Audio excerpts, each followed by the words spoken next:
high scoring chase yesterday. An economy of 5.75 for Masakadza yesterday, only picking up 1 wicket in his 4 overs and only 2 boundaries.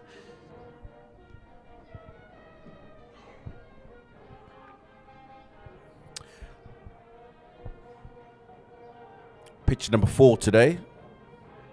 1 to the west of the pitch used yesterday, which is where Wellington is just rubbing the hands. Very warm out there, so perspiration, hands get damp. You want to be able to grip the ball, and that's why he's just going in that rough area just to dry up the hands and make sure he can grip the ball properly.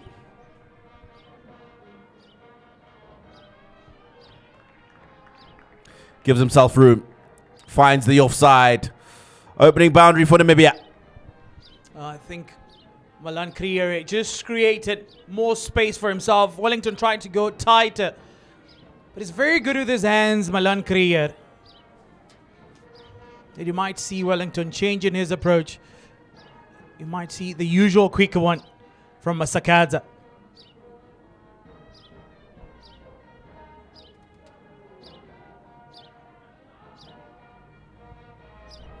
That one just goes straight on with the arm, quite clearly going past the leg stump.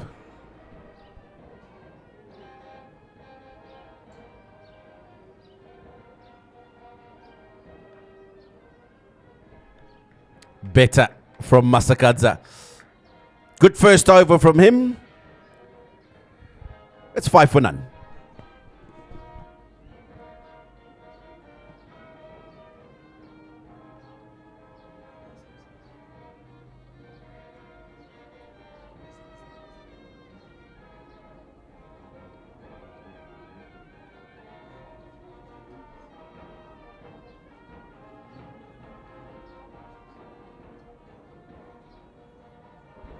Yeah, looking at the two teams there, Tino, Cole Lofty Eaton gave them really good momentum. Namibia yesterday. Eaton if the wicket falls early, or Erasmus. Richard Ngarawa, second over. Yeah, we'll come back to that Lofty Eaton discussion. Ngarawa. Yesterday's 3 overs for 33. The 1 wicket he would have felt. And that's a lot more expensive than he would want to go. Had a very good ODI and T20I series against Sri Lanka. And it was important for him just to get some yards in the body. He had been injured and out of the side for a while, but came back in and showed his quality. He's played a lot of cricket. Richard Ngarawa, 150 matches for the Chevrons. Rules will come through leaps and bounds. It's become a force to be reckoned with for Zimbabwe cricket.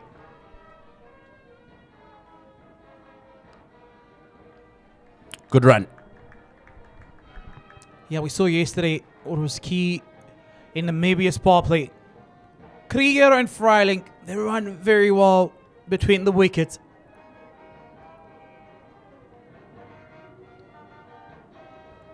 Zimbabwe would have felt that they were not as tight in the power play and restricting a lot of singles between these two, Krieger and Freiling. And in came Lofty Eaton.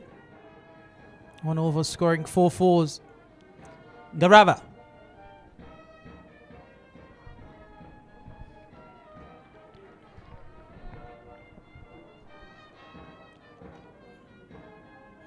Yeah, looking to pierce the offside here, Krieger.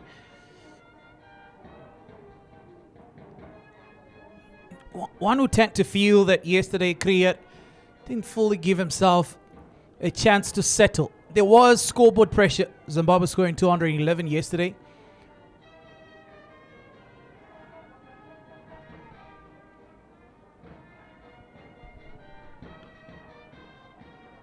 Yeah, you mentioned about Lofty Eaton in the overbreak, and I'm surprised that he's not at the top of the innings today, and maybe you can just enlighten us, because I thought he gave them great impetus at the top of the innings yesterday, 38 and 24, and he's the reason why they were right up with the run rate at 10 plus to the over in those first 10 overs. So your thoughts on this move? Look, I think Lofty Eaton as much as he's versatile, he's very good at 3, 4, or even 5. And you tend to see that Erasmus and Coach Craig Williams, they tend to float him. So the 2 or 3 batters that will float quite much in the Namibian lineup will be Lofty Eaton, Erasmus himself. If a platform has been set, you see Erasmus coming on early. If they lose an early wicket, Namibia lost early wicket on power play yesterday. They sent Lofty Eaton. He's quite comfortable with the pace. Erasmus himself, even more comfortable with spin. Then another batter that floats up and down is Zane Green, the wicketkeeper.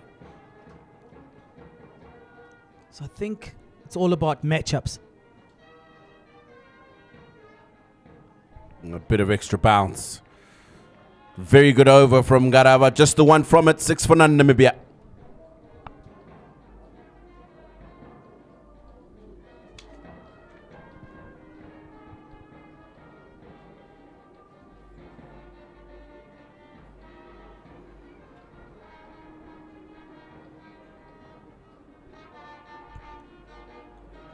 On the same point, Tino, I also thought for Zimbabwe, probably would have seen Brandon Taylor coming in a lot earlier.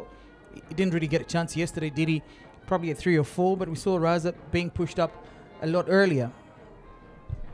And it was a discussion we had yesterday. So Zimbabwe, long opening partnership between Marumani and Brian Bennett, and you expected that they were going to change that batting lineup. Short pulled away. That could go all the way. And it does. 4 runs. A little too short, a little too straight from Masakaza in this occasion. What you tend to see in an over Masakaza, there's always that one short one. And if it doesn't turn as much as he intends it to, he gets punished. That's a beauty. Such a good shot. We saw him do this to Masakadza yesterday. Beautiful timing. A lot of positivity here from Freiling. Back-to-back boundaries. A strong start to the 3rd over here for Namibia. The mayor of the City of Kings, David Coulthard. Saw him yesterday when I was walking around.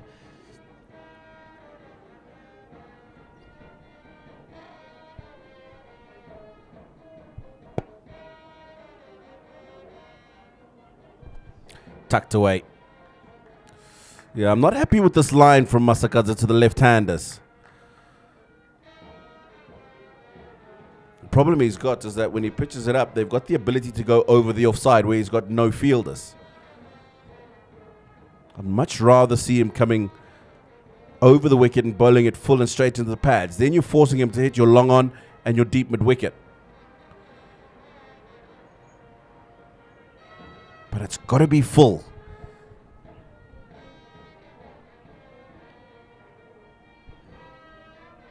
Yeah, not really where he intended it to go. Garava not really getting to it. They come back for a second one quite easily.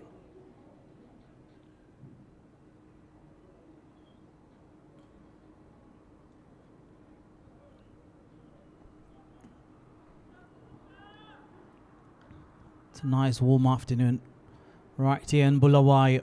2 more to go in this over from Masakadza.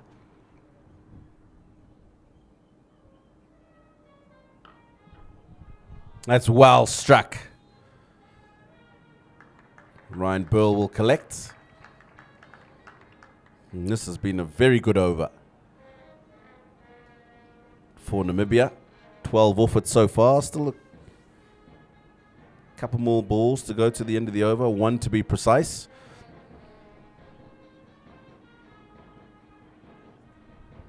They should be able to pick up a second one. A misfield from Brad Evans. Allows them to come back easily for a second one. The third one is done. There's 22 for Nolos.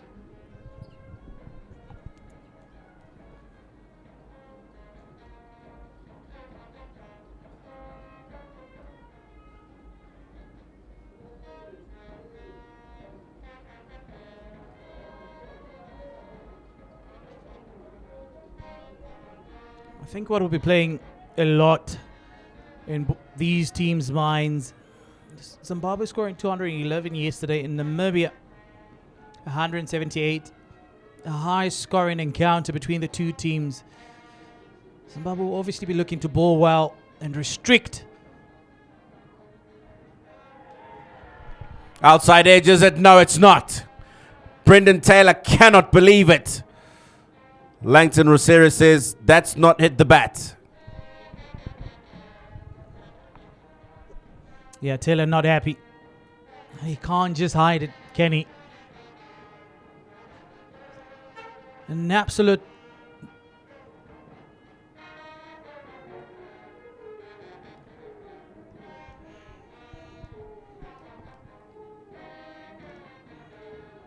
you can see Garawa here trying to convince Marimani that he's somewhat okay with the decision from the umpire Langton Rosera.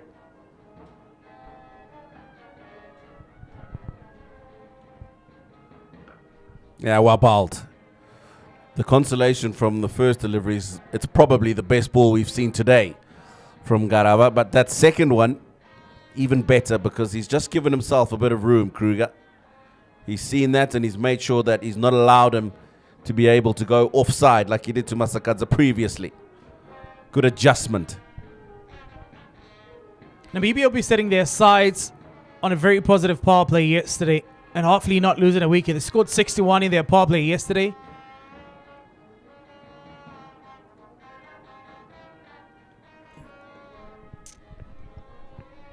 Yeah, that's straight to the head. And the mandatory concussion test has been called on. A little too quick on this occasion yet for Krier. And immediately Ngarawa turns around.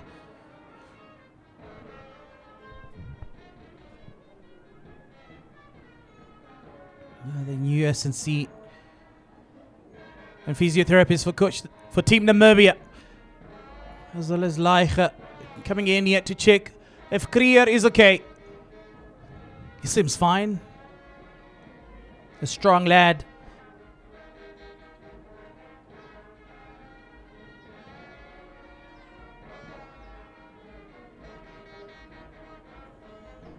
The crowd is building up here, Tino, at Queen's Sports Club. They love their cricket in Blawayo. Any opportunity they get, they'll come in. Yesterday was a Monday morning, but you saw the numbers that you got here in Blawayo. And they've been starved of white ball cricket.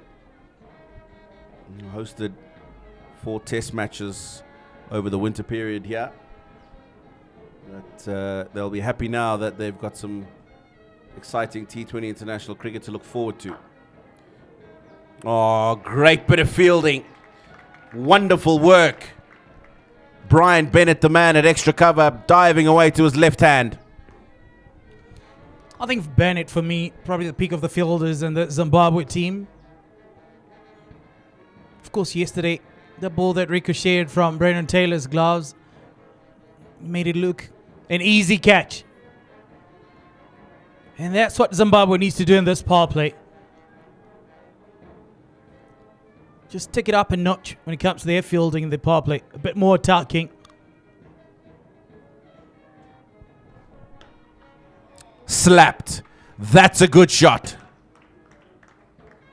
Gives himself room. Freiling gets a boundary. Not too bad here from Garawa. It's not something that he needs to mind much. Freiling moving away and just making use of that pace. I don't think it really settles Garawa much. But what's important is how Garawa closes this over.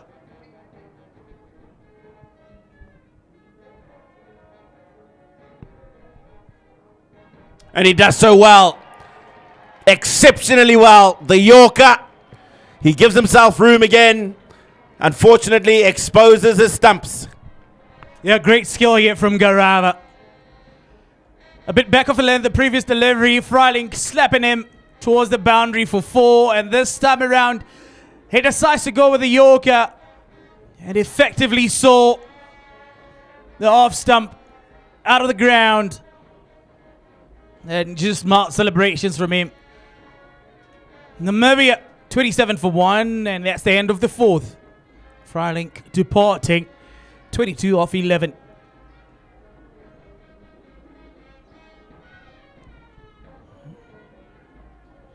And the demise of Freiling brings in what could have been the star of the show yesterday, Yanni Cole after Eaton.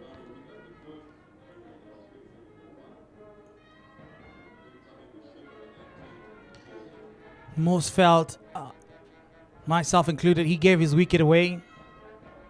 He's playing really well. Looked to be the in batter in that partnership between him and Freiling. And after playing 4 clean straight drives past the bowler and all of them going for a boundary, decides to go for a scoop. Evans starts off with a wide. International yesterday.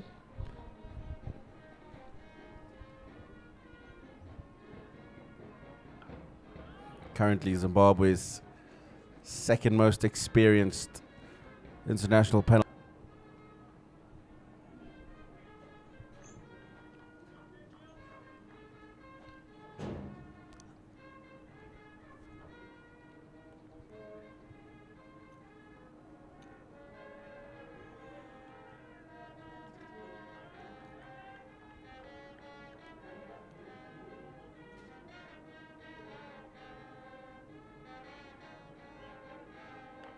Yeah, that's pulled.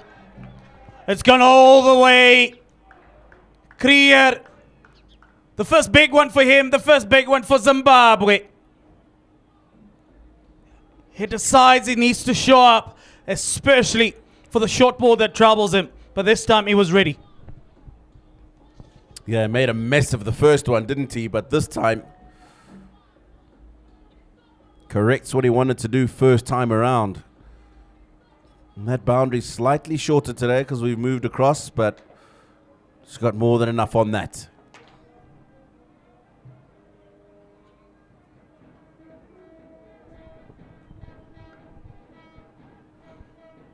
A really good delivery here from Brad Evans.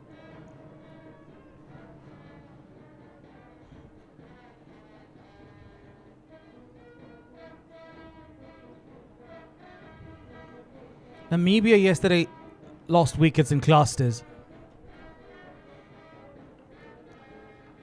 And it seems to be the same thing at play. Losing the first wicket of the power play.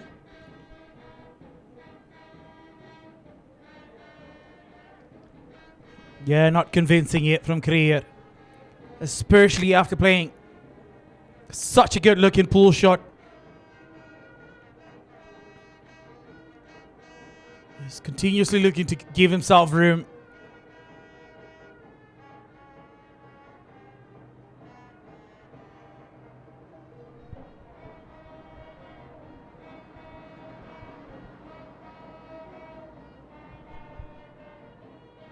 Oh, he wants the single. That's good running.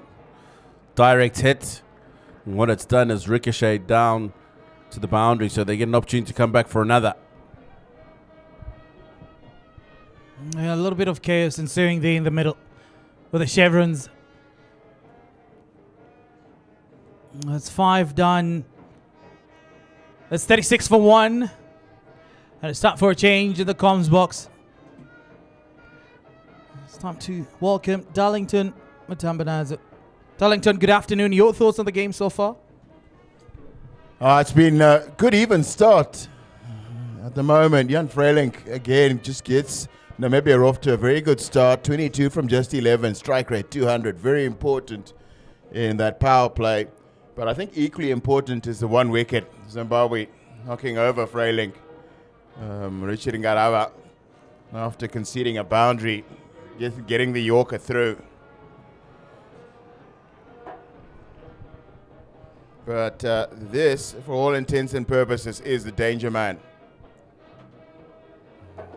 Lofty Eaton, and to deal with him is Tinotenda Maposa. Comes in for Blessing Muzarabani, who's played a lot of cricket today and has earned himself a good days with his feet up. Lofty Eaton is underway immediately. Good afternoon, Eli. Afternoon, Darlington. A different day, different playing conditions, but almost sort of a similar start to Namibia's innings from what they had yesterday when they were chasing that massive target of 212. But this time they are batting first.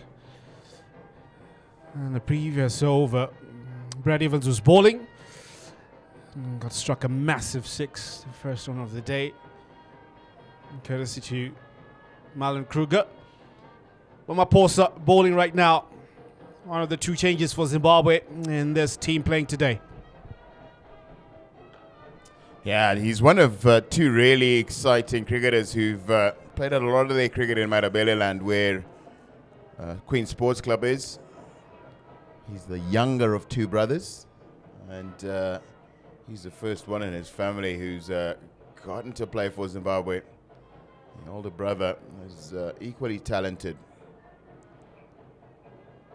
But he's had some really good moments for Zimbabwe, and has bowled quite quick at times as well. So really exciting young cricketer. Young in his career though. A quick single taken. That one just holding a bit on the surface, but everything is safe for Namibia. Similar number of crowd that we have today from what we had yesterday. But that particular region, you're seeing, there's a lot of supporters today, much more than we had in yesterday's morning game. Yeah, recently concluded National League. Maposa played a big part in that, in between playing some T20 internationals for Zimbabwe. And that's another good delivery. Nicol Lofty Eaton looking to give himself a little bit of room. And Maposa's just got close enough to him to make playing over the offside difficult. Alternate Maposa is one of two, for me, the best finds for Zimbabwe in terms of bowling. The other one being Trevor Gwandu. Every time that they are playing in Zimbabwe colours, they look to improve. Yes, he did get a rubbing in his last game versus Sri Lanka, but he always grows in leaps and bounds. I say that from the first game that we saw him in the Zimbabwe T10. I want to just point out that he was 3 overs, 1 for 9 at one stage, and then got smashed. So there was a lot to celebrate in his appearance in that final T20 against Sri Lanka. Yeah, 7 matches to his name in T20. Very young in his career. So lots to learn, and we should do it with each and every outing. That's all you can do. Look to do better. And this over, he would love to finish it well. He's only given away 2 with the last delivery to come. And he has a knack for knocking over set batters in these middle overs. That's in the air. It's just going to be wide of Richard Ngarava. He's got a bit of work, but he's not going to catch up to it. Really quick boundary. Really quick outfield here at Queen Sports Club. And that's to the shorter side. So 6 from the first Maposa over. And then that's also the end of the power play. 6 overs gone. And Namibia at 42 for 1 are in a very good position.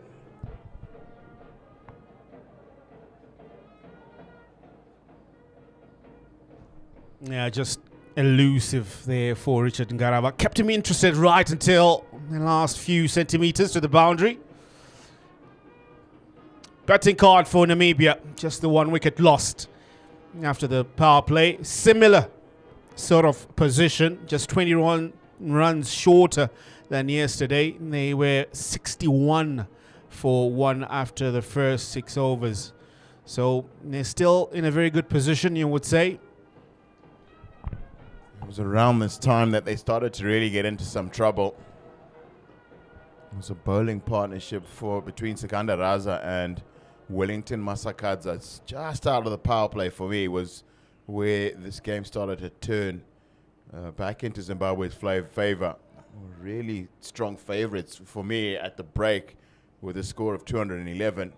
But the start that Namibia got really made it look as if they were going to get very, very close.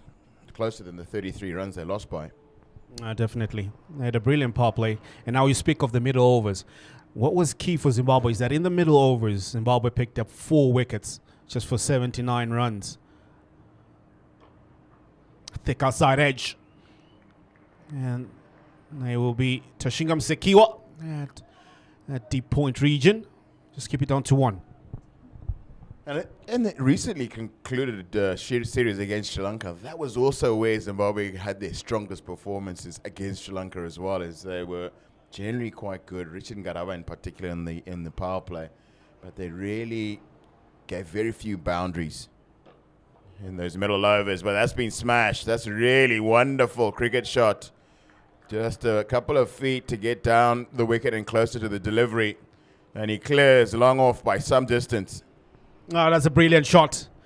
Well played. Great use of the feet as well. Yes, Brad Evans trying to bowl wicket to wicket, but on that occasion, it was a little bit too full. And duly punished, you would say. Yeah, he's been hit for 2 sixes already in this spell by Milan Kruger. There's Brad Evans.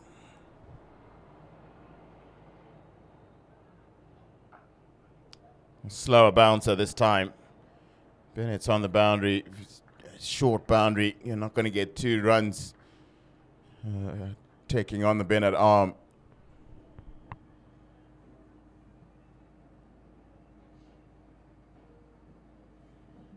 Graham Creamer back in Zimbabwe colours after nearly a decade away from the game. And he's also been very successful in NPL. He was a leading wicket taker.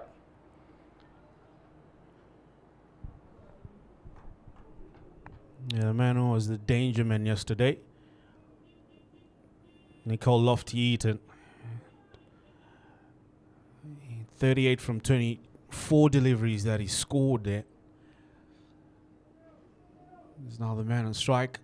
And he'll be hoping for another brilliant partnership like they had yesterday's game. They had a brilliant second wicket partnership that really kept them in the chase.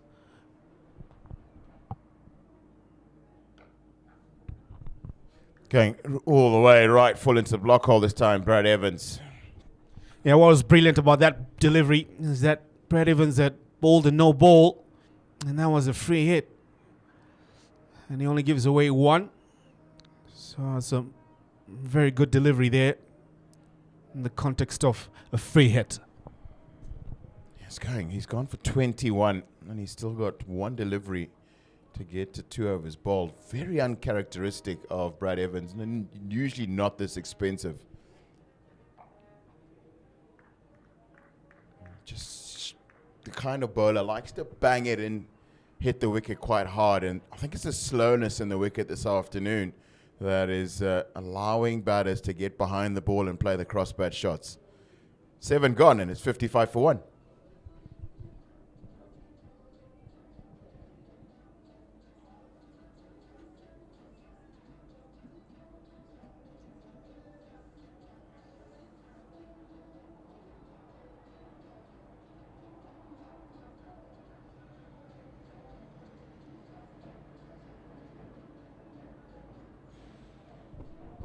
Seven overs done, current run rate 7.86, projected score around 157.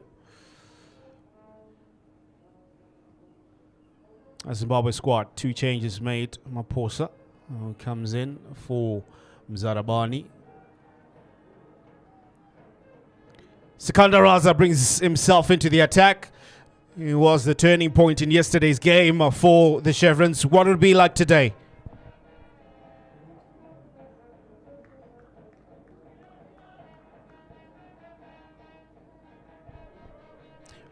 What I love about Sikandar Raza, when he brings himself into the middle overs, he quickly goes through his overs, and at the same time, he has the knack of taking wickets as well. So there's an improved over rate, and there's a possibility of also him picking up 1 or 2.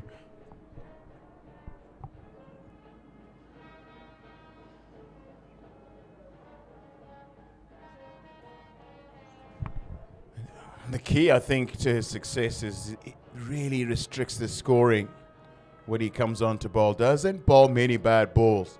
And then he's just experimental, creative, and intelligent enough to find that one delivery that punishes false shot.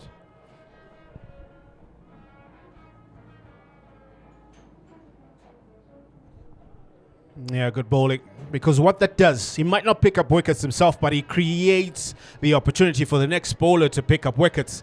Because the batters will not have been able to score runs off him, and they look to score big in the next over. And that will bring wicket-taking opportunities for the next bowler. Pulled away. That's too short.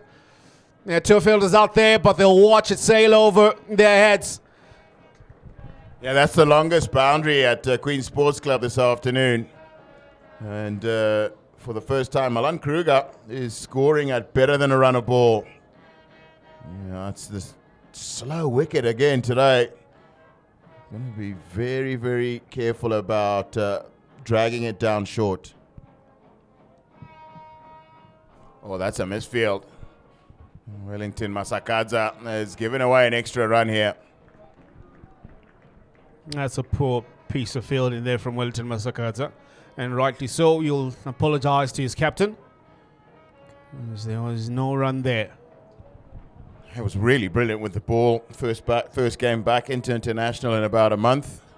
1 over, 4 wickets. Let me try that again.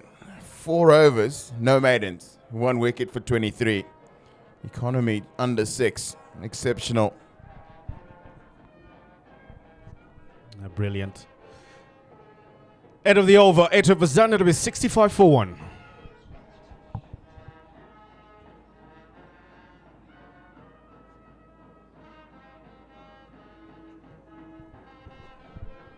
Now the last man in your picture there, Jan Isaac de Villiers, is the only change we see from Namibia. I beg your pardon, as old Ben Shikongo as well, making a feature in this game. So there are 2 changes aside. De Villiers is in for Dylan Liege.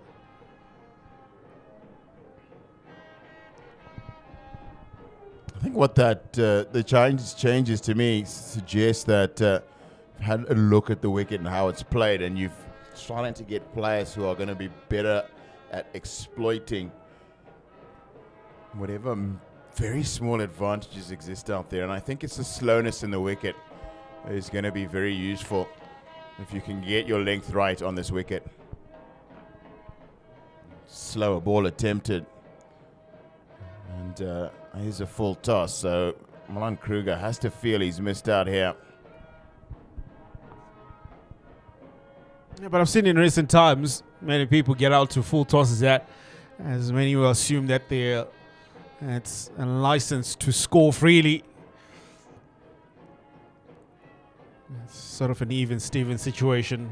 Just goes in how you're able to play it or how you're able to pick it up first and your reaction to it. Just a 6 runs scored off his bowling so far. So Maposa has started quite nicely.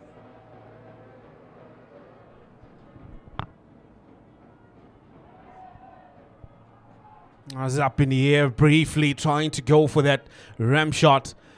Not able to execute it, just finding a top edge and just fortunate. Richard Ngarava is right at the boundary at fine leg.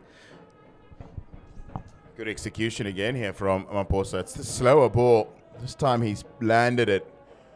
And so Nicole Lofty-Eaton is just a little early through his shot. Finds the outside edge, loopy outside edge, into a vacant short third man.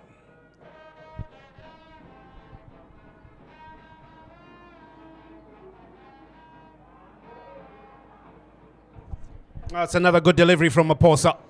This time, slightly quicker delivery. And say beaten for pace there, just coming from sort of a reactionary shot.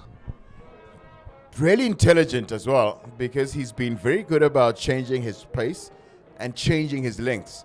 We've seen him go into the block hole once, that attempted slower ball, that was a full toss, looking to get it into the block hole. And then we've seen him go slower bounces, and then that's the quicker bouncer from Maposa. So he is mixing it up quite beautifully here. And as a result, he's been economical.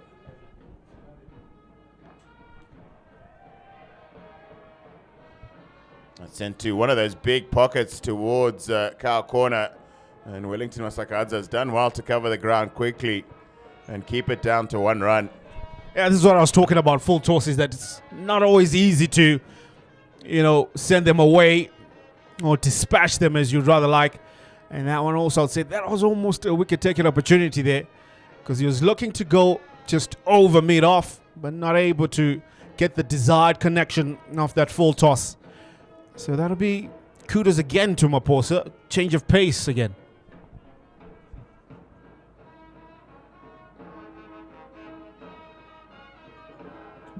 And this time, it's the quicker delivery. The first time he's bowled it quick and full. Gets past the outside edge. Really wonderful display of control. And the ability to mix up his different lengths and paces again from Tinotenda Maposa. Just 9 runs off his bowling. And the most important thing about that is no boundaries to his assessment so far.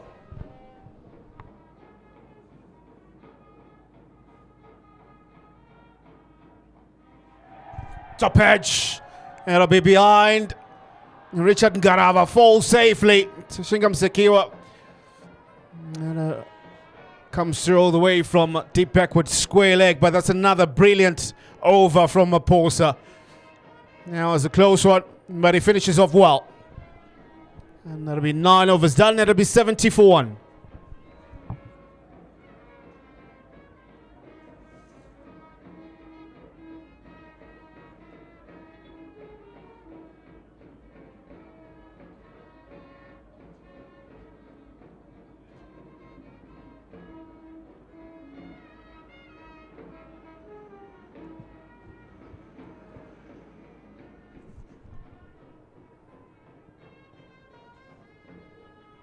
Sikandar Raza will continue from the city end. So it's been 2 consecutive overs from either bowlers, Raza and Maposa. And there have been no boundaries conceded.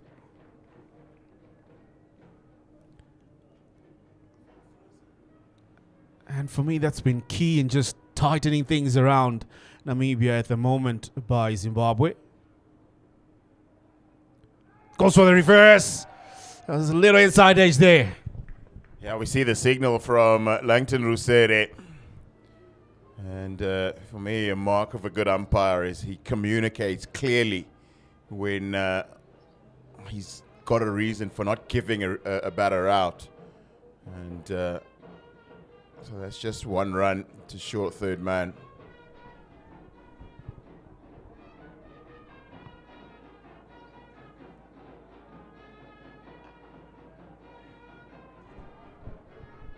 That's a good shot. It's in those deep pockets that you mentioned. I'll pick up 2 comfortably.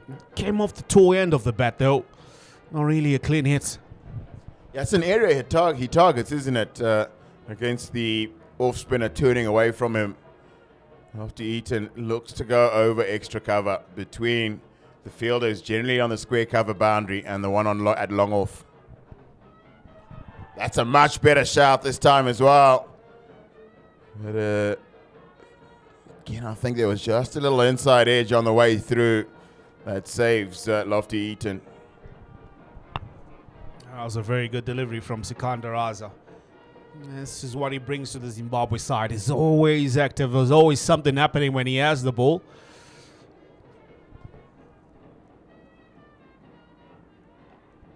Yeah, little off of width there, but not able to get a clean hit. Well, this is how he started his innings anyway, Nicole Eaton yesterday. Some streaky boundaries, but once he got into his stride, he made a decent effort with the bat. Oh, wonderful. Really good work. What he's done here, he's gotten towards the offside to try and get that leverage to clear the leg side boundary, the short boundary, that side towards the Queen's Sports Club clubhouse. And he gets a maximum to finish the over. So this is a good one for Namibia.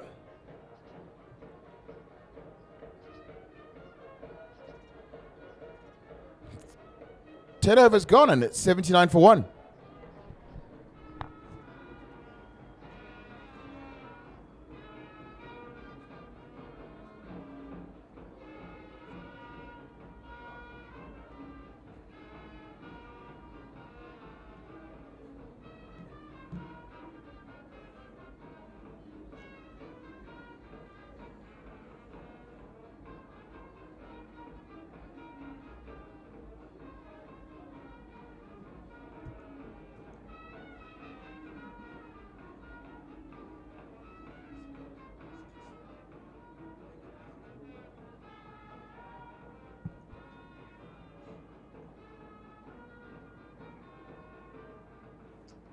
Ryan Burl for the first time today. Well, that's hit firmly, but Tony Munyonga not able to keep it down to just 1 run.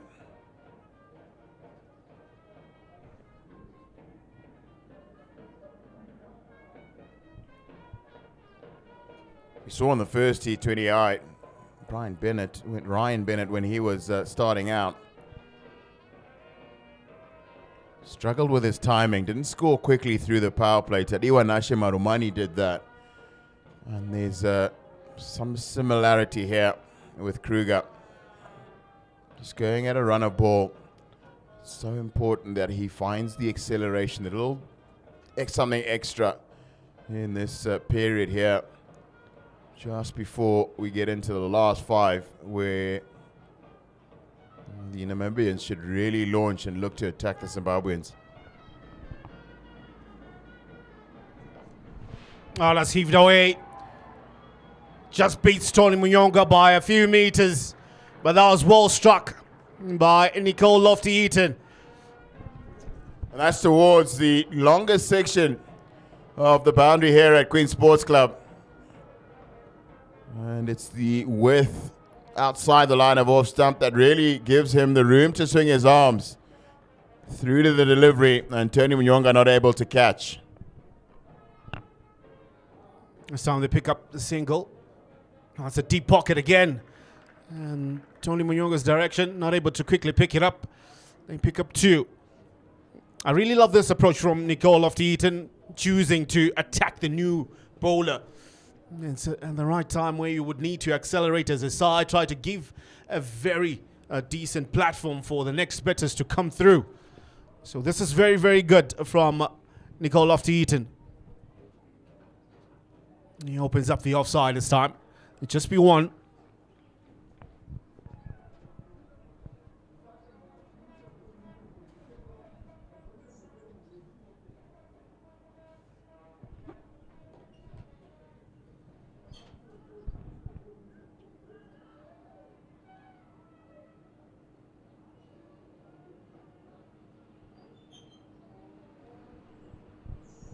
I just worked away leg side for a single. This is a good over for Namibia as they close off the 11th over. It'll be 92 for 1.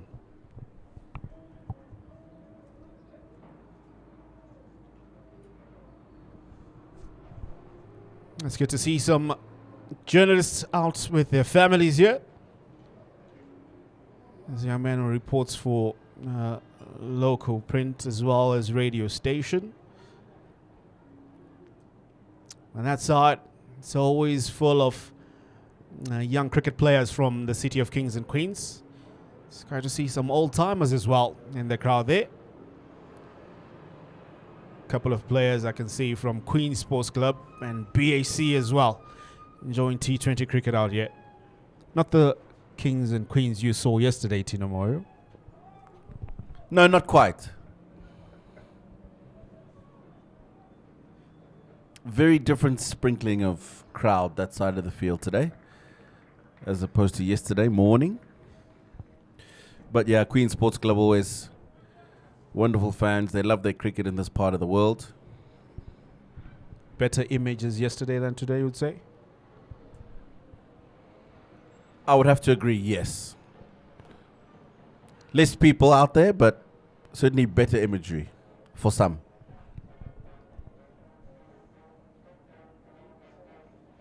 Oh, big sweep. That's a slog sweep. Put down by Brad Evans. You would count on him any day to take it, but he puts it down.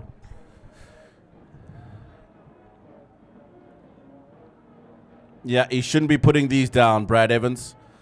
And what he's done is he's continued to run as he's coming in. He needed to steady himself and have a firm base when he's taking the catch. But you can see he's still moving. He's got his hands low.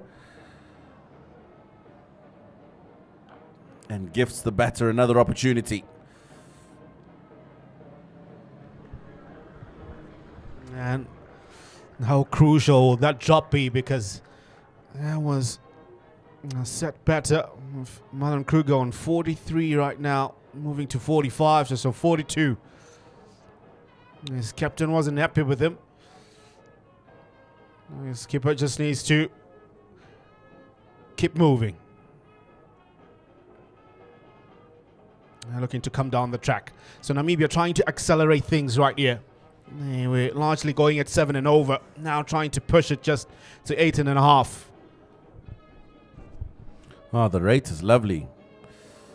And the icing on the cake at this stage is that as they approach 100, they still have 9 wickets in hand. So they can afford to look to press on the accelerator.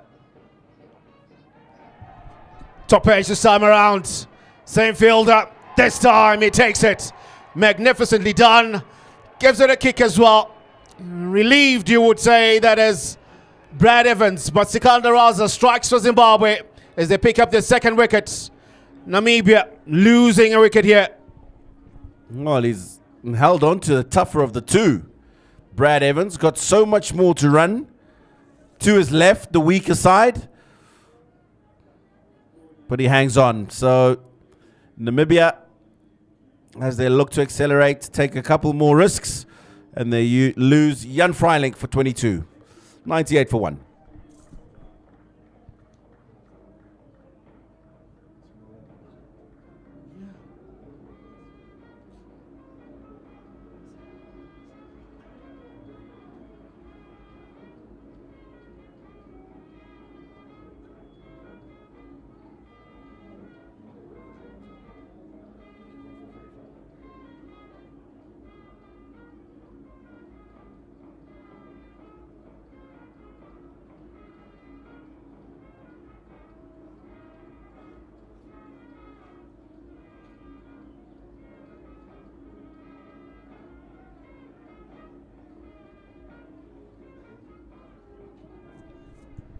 So Namibia have just lost their second wicket, and I beg your pardon, it's Marlon Kruger who went for 45 and 44.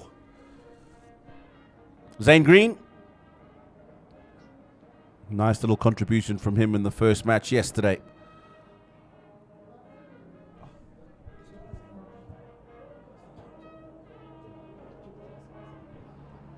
Gerard Erasmus, I beg your pardon, the captain.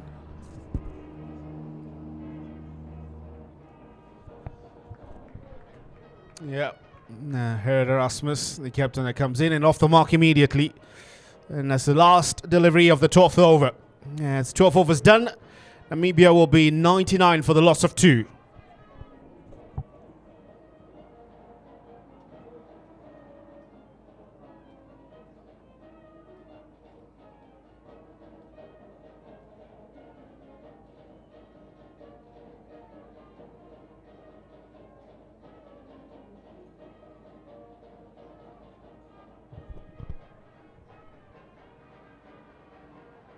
Six bowlers used by Zimbabwe, and 2 have been the more fortunate of them. Richard Ngarava and picked up a wicket in the 2 overs that is bowled for only 6. Raza has 1 for 26 in his 3. Ryan Bell from the airport end. A quick single taken. This is good running. Very, very good running. Yeah, both teams going back to that first T20 International, I thought their running in between wickets has been exceptional. Helped by the dimensions of the ground and the open spaces that are in the outfield. You still got to run well. Lofty Eaton has moved along nicely today as well.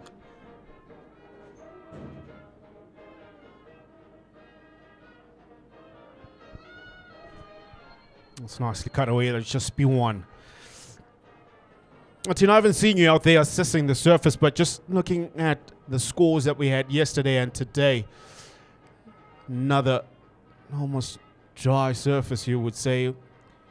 Yeah, the two captains saying it's flatter, so they would almost expect it to be having a similar performance to yesterday. What's your take?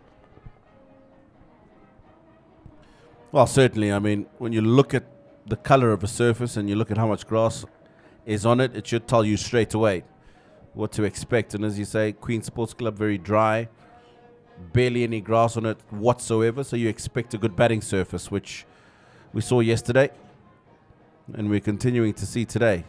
Run rate above 8 from Namibia. A quick single taken, courtesy of that fumble.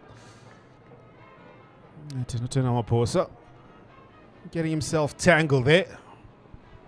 And these surfaces as well, not taking a lot of turn. Maybe on Thursday when surface has been a bit dry, hasn't had too much opportunity to get a sprinkle and a refresh. I'd expect to get a little bit more turn there, but you don't expect the surface to change much between the two innings. If anything, yesterday's maybe slightly slow in the morning. But otherwise, T20 cricket this time of the year, you expect good batting tracks here at the Queen Sports Club.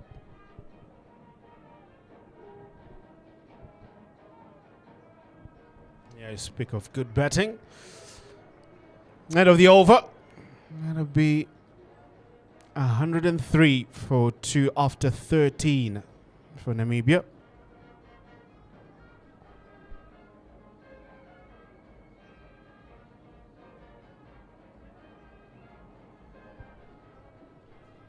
Uh, 212 was the target yesterday.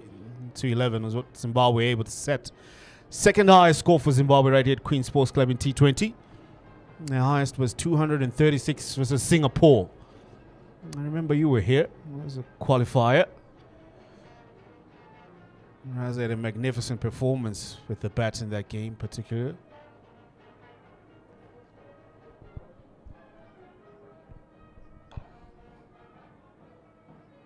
Yeah, gives himself space. Raza's seen that, so fires it into the pads. Such an important skill for spin bowlers, being able to see the subtle movements that the batters make at the last minute and being able to adjust accordingly.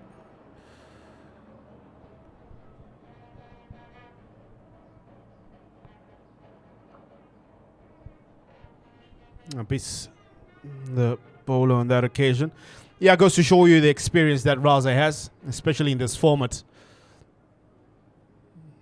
Those minute changes, how important they are and how they make a difference in to you being economical and to you picking up wickets, just noting the movement of the batters.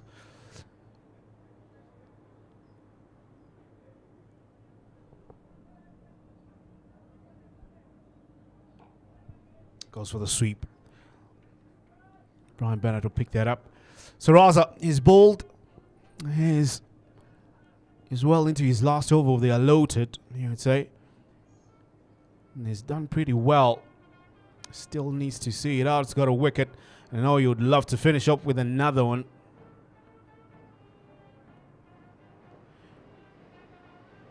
Yes, Namibia have done well to score more than 6 and over. But Raza's impact has been one of worth noting because he's slowed down things a bit since he's come on.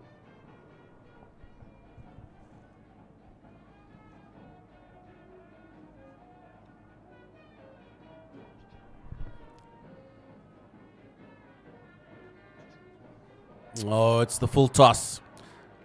And it's calculated, just uses the pace. And over that short third for 4.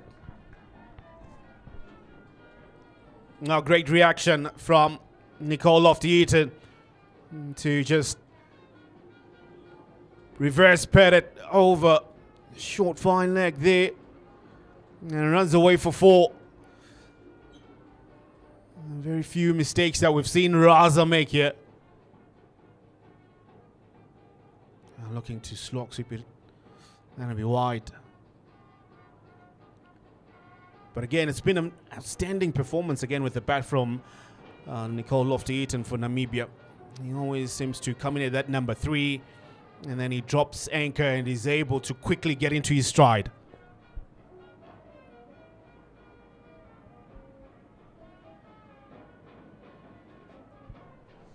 Nine runs from that over. That'll be 14 overs done, and that'll be 112 for 2 for Namibia.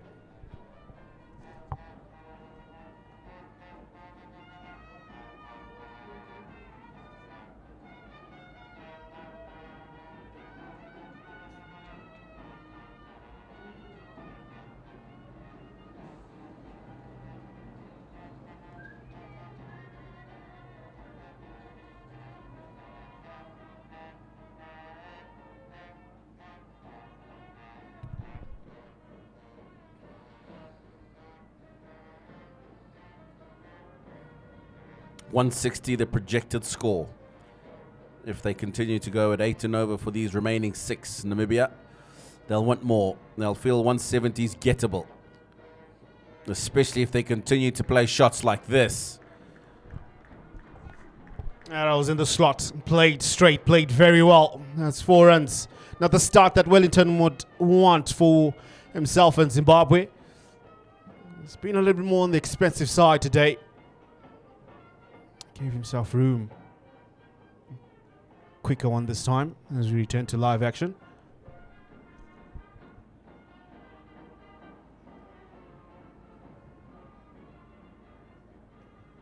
Yeah, speaking of targets of projected score for around the 160 mark, I just get a feeling that Namibia will target 1 or 2 bowlers to try and accelerate things. They have one set better, who's in great strides, Nicole Lofty-Eaton. They would love him to almost bet right throughout here.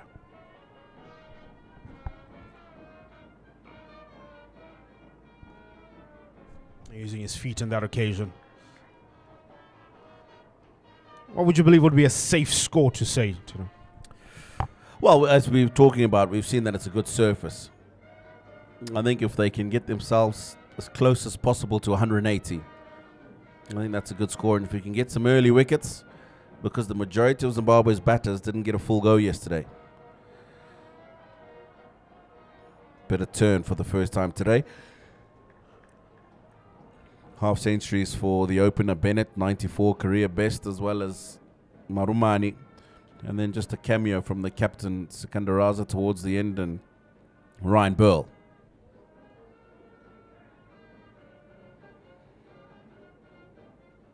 They'll be thinking, who can we target?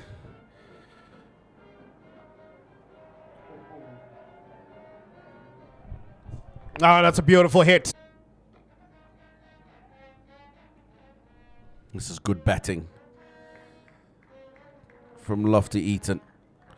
Well appreciated by the players on the balcony as well. So, end of the 15th. And 2 fours. Erasmus. Bit of a slowish start for him. 11 from 8 deliveries. 126 for 2. Darlington. Namibia quite comfortably going on with their business with 5 more overs remaining. Might be saying easily, especially if Lofty-Eaton is there, another 180 to 200. I think just judging from the way that the first game went, yesterday's game, I think somewhere around 190 is where you'd ideally want to get from this position. If you can just get 200, just over the 200, there's that extra psychological barrier that crossing 200 creates for the side who are batting second. So I think ideally you'd want to get in that area. So in his young career, T20I Maposa is the one who's going to face a challenge here because of Brad Evans, Richard Ngarava, and T20I Maposa. I think this is the player you should target. That's a good start to the 16th here from Maposa. Just rolling the fingers through on that. Clever bowling. And I have to explain why I think he's the player you must target. I'm not questioning his ability. I think it's just his inexperience, is that if you can just put a little bit of pressure on him, generally inexperienced players can panic just a little bit under pressure. And that's where you start to find those extra boundary hitting chances. Yeah, good adjustment there from Lofty Eaton. They run very well. Erasmus, like a daisical from the other side. But he knew they were going to throw to Lofty Eaton's end, as he was the one that was showing more intent. This is good so far from Maposa. No boundaries early, because boundaries early generally set up big overs. So what he's been able to do so far is survive those first two deliveries, because generally when you're targeting a bowler, you want to find a boundary of the first two. And if you can make it 2 boundaries of the first 3, then you're thinking to yourself 15, 16 plus in this over. So he's survived that so far. Yeah, not what he intended, Lofty Eaton, but he'll still pick up a single. When you say survive, is survival not a skill? Definitely a skill. I've really been impressed server so far to Lofty Eaton, who's been absolutely demolishing everybody else. And he's just gone for 3 and 3. Yeah, pressure now is on Erasmus to do something. Even at junior cricket and even at senior cricket, at international cricket, you get that fourth ball mentality, especially towards the end of the innings. If they haven't scored a boundary, Erasmus will be looking. Look at how he's looking around. He's looking to either pierce the offside or just smash it over on the onside.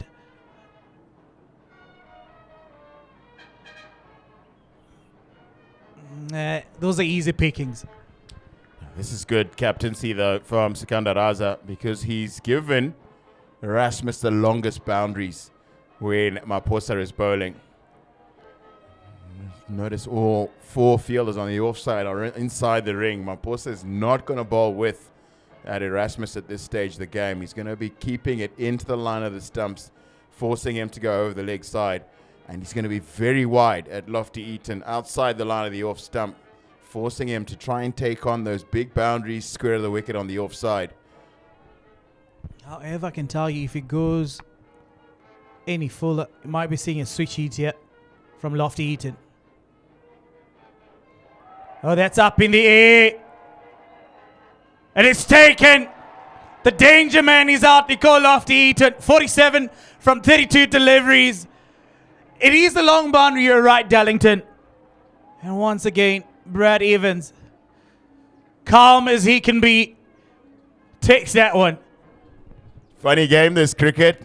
Brad Evans, 3 catches. He's held on to 2.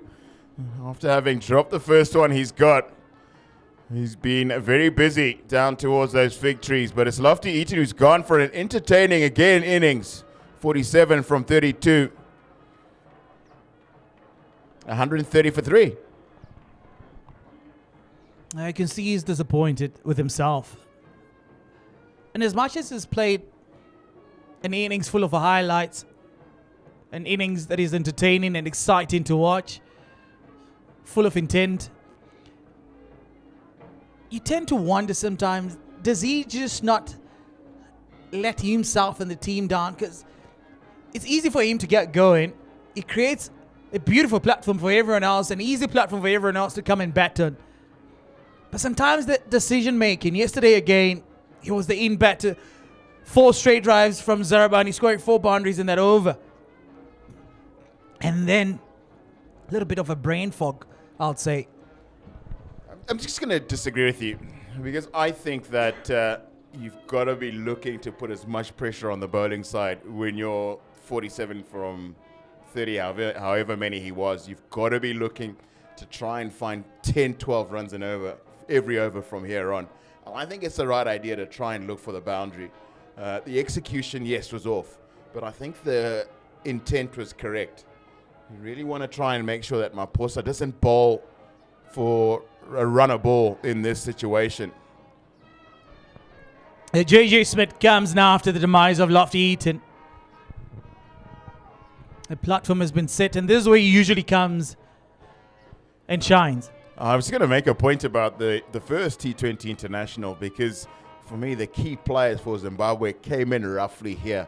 everybody talks about 94 Brian Bennett, but it was Sikandar Raza and Ryan Bill for me that got Zimbabwe, propelled them past 200.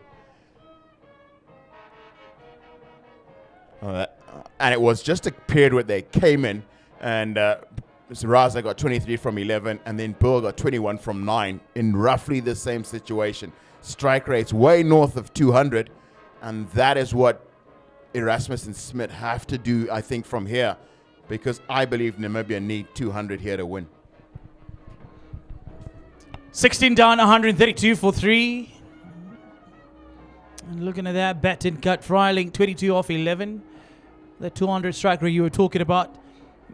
It went out early from Garava. Krier, good going for him. 45 from 44. And Lofty Eaton shortly departed. 47 from 32. It's all up to Erasmus and Smith now to take it closer to 200 or even further. Garava from the other end is not going to make it light work here for Smith and Erasmus. Yeah, sits up. Generally, the ball wide Yorkers are the right-handers, so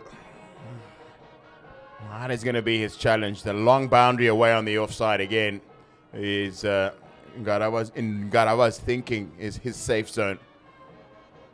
Very difficult to find boundaries. 1s and 2s aren't really going to do it for Namibia unless they can do 6 2s and an over.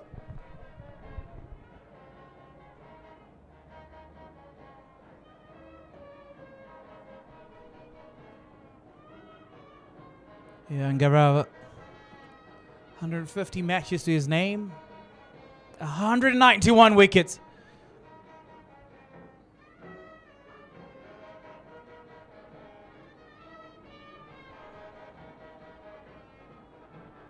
.211 Zimbabwe scored yesterday.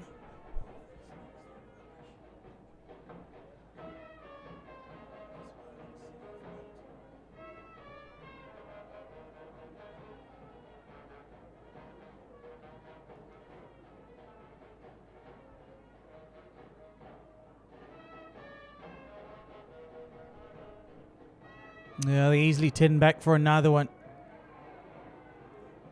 Just couldn't get his gloves to it. Brendan Taylor on all 4. Tashinga Mseki was all the way on the boundary here, and he's in that pocket towards third man. Probably the furthest, one of the furthest corners on the field, so he had a long way to come in. But the most important thing was Erasmus got the weighting. Weight on that shot just right, not too much pace.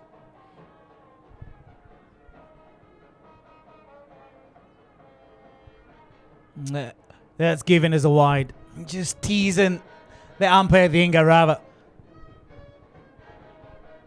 Yeah, but again, you can see his plan is just stay away from the line of the stumps, because bowling into the stumps, if you don't get it into the block hole, you line up shots towards cow corner and long on. And most right-handed batters salivate when you bowl into those slots.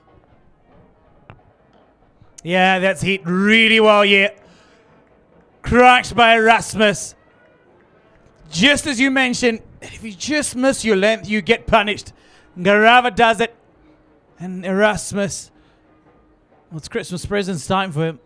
And that is just outside the line of the off stump. So Garava's made 2 mistakes. And when you get big fellas, you don't want to be making mistakes. Low full tosses around the line of the off stump will make you disappear.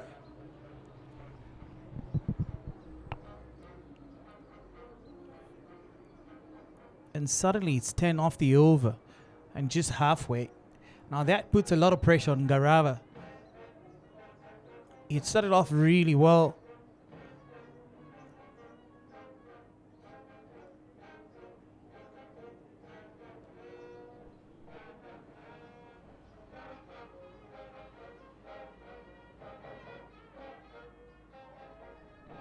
That's a really good comeback delivery here from Garava.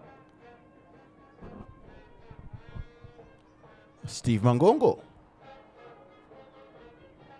has coached a lot of very successful Zimbabwe cricketers through the 90s and the 2000s. I did a lot of work with junior cricket, and then from around 2003 did a lot of work with men's cricket and provincial cricket. Did have a stint as Zimbabwe national team coach. That's pulled. They'll settle for a single. Bennett on the boundary.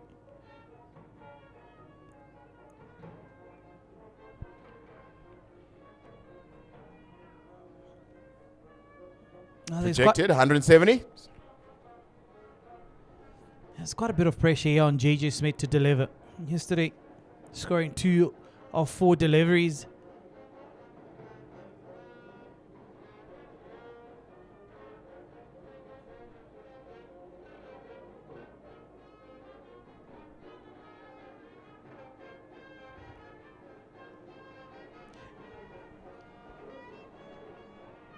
Yeah, 10 off the over here from Garava. 17 done, 143 for 3.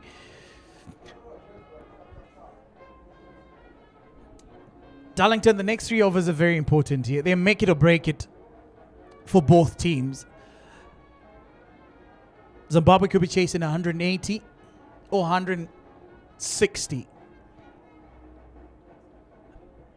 Wellington Masakadza still has an over. Garava has another one. The skipper Sikandaraza has bowled himself out. Ryan Bull has 2. Bradley Evans 2. I don't think that Masakadza or Ryan Bull are going to have a ball here. I think it's going to be shared between Bradley Evans. Garava's going to finish. So either Maposa has one more, then Brad Evans bowls the final over of this innings, or Maposa bowls both those last 2 overs. It's been good so far this afternoon. He's gotten his nice rhythm. And getting the ball over leg stump, I think, has been his most successful delivery, with good changes of pace. Not the sort of bowler who looks to bowl Yorkers towards the back end of an innings. Looks to bowl what's called a hard length, just back of a good length, trying to force players to have to play the pull shot off the front foot rather than the more traditional pull shot off the back foot, to try and find boundaries towards the long end here at Queen Sports Club. A bright future for the 22-year-old Tinotenda Maposa.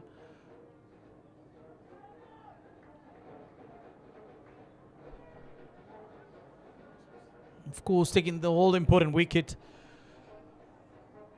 And a wicket that they so much needed, Zimbabwe. Now wicket off. Nicole Lofty-Eaton departing 47.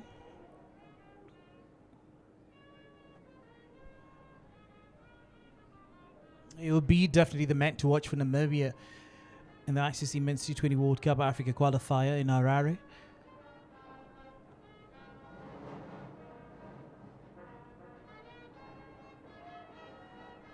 Yeah, a slow one again.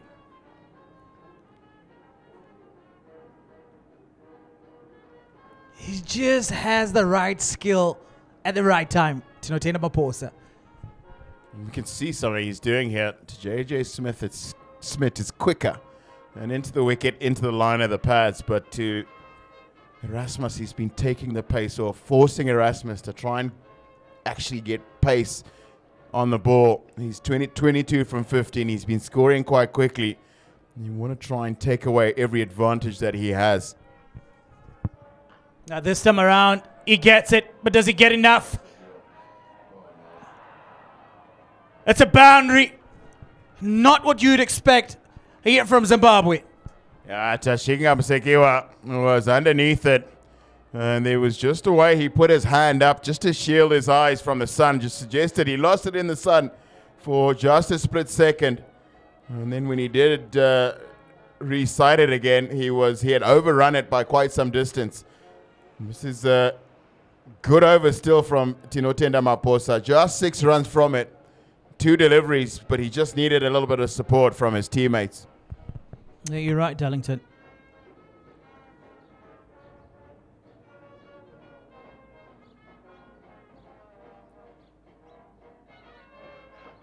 This one is hit really, really well by Erasmus. Back-to-back boundaries. Now it's 10 runs off 2 deliveries. 12 from the over. Got to go back to that good back of a length delivery. You nearly picked up a wicket with that one, Tinotenda Maposa. Don't float it up to Erasmus. Really effective delivery. That delivery just back of a good length. Yeah, 150 up here from Namibia. They've worked hard.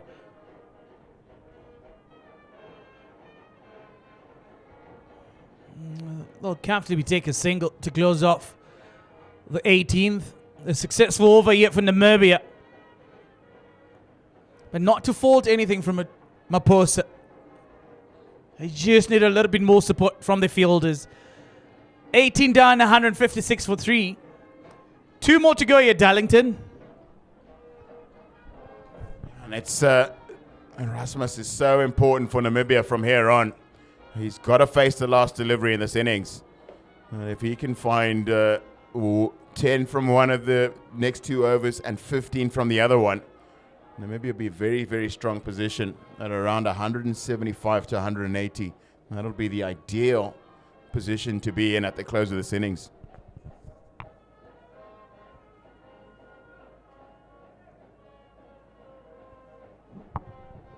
JJ Smith still to join the party.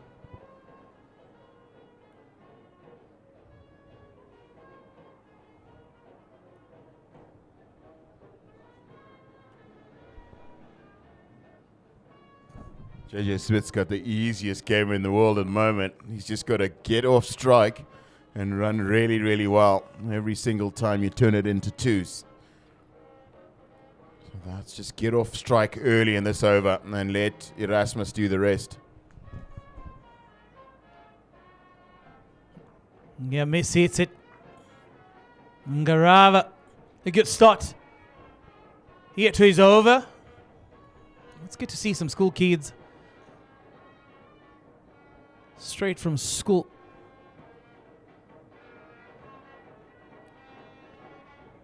I must say I'm quite impressed with this Queen Sports Club band. Before the match started, they haven't sat down, they haven't gone quiet.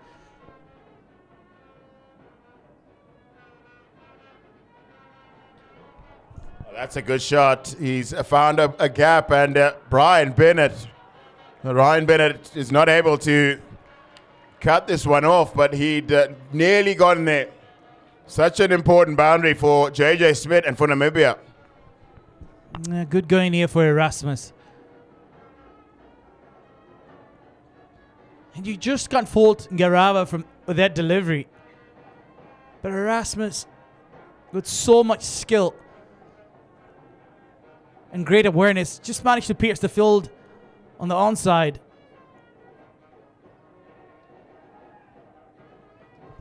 Really good take from Brendan Taylor. Erasmus had moved outside the line of the off stump to try and get that over Tadiwa Nashimarumani, who's inside the circle at a short, fine leg. So Brendan Taylor was unsighted for a while before that got past the outside edge.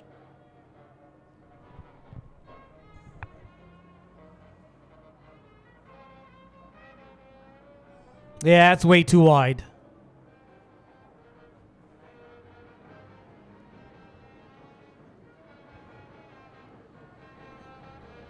Think there's pressure on Ngarava right now?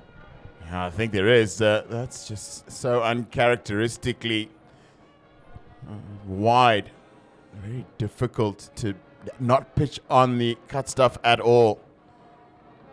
He's missed his mark by 1.5 meters. So again, Brendan Taylor moves well. Just the 1-run results.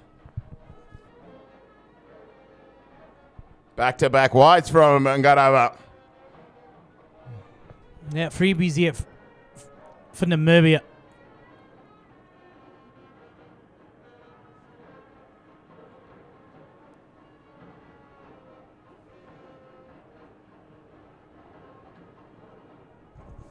just trying to stay away from the hit zones, isn't he?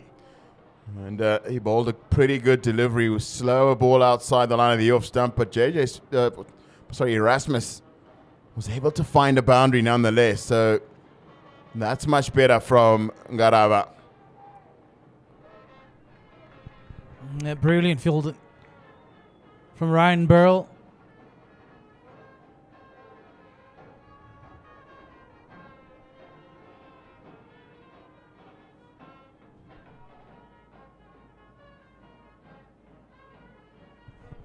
Technically 7 from 4 off this Ngarava over. He's still got 2 balls he's got to bowl. 2 wides in there. And JJ Smith on strike. And you mentioned it. His job is easy. JJ Smith. Get Erasmus on strike as much as possible.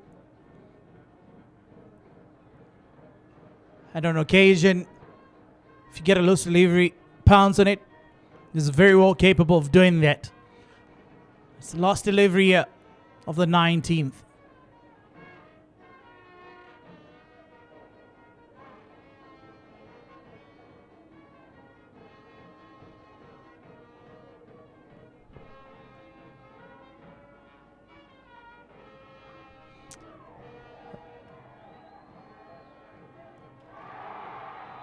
Oh, it's taken! That's a brilliant catch! Erasmus pouncing on it, but just doesn't get enough. And Bennett. What a take here, Darlington. Incredible presence of mind on display here. Just took his time to steady himself. And knew what he had to do from the moment that he was underneath it. So he's popped it up here, gets both feet inside the ground, and then takes a very good catch. And it is Erasmus who's gone, the danger man. Namibia are 164 for 3. Yeah, Erasmus has to go 37 from 22 deliveries. Actually, 37 from 23 deliveries. And in comes Ruben Trumpelman. Now, all of a sudden, pressure shifts to JJ Smith. That's the last over. 2 big hitters yet from Namibia, Trumpelman and Smith. Brad Evans taking the last over yet for Zimbabwe. 164 for 4. And much to the ripples of applause here for Bennett, with a crowd right here at Queen's Sports Club.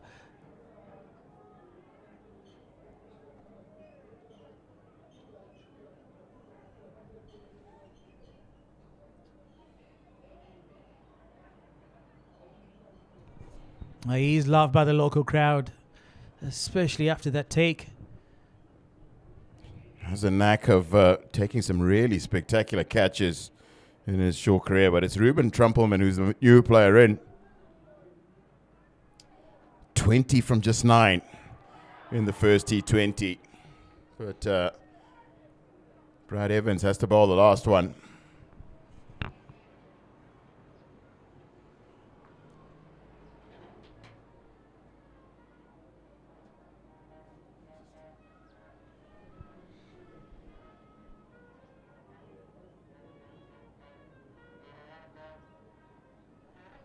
A leg bite to start off.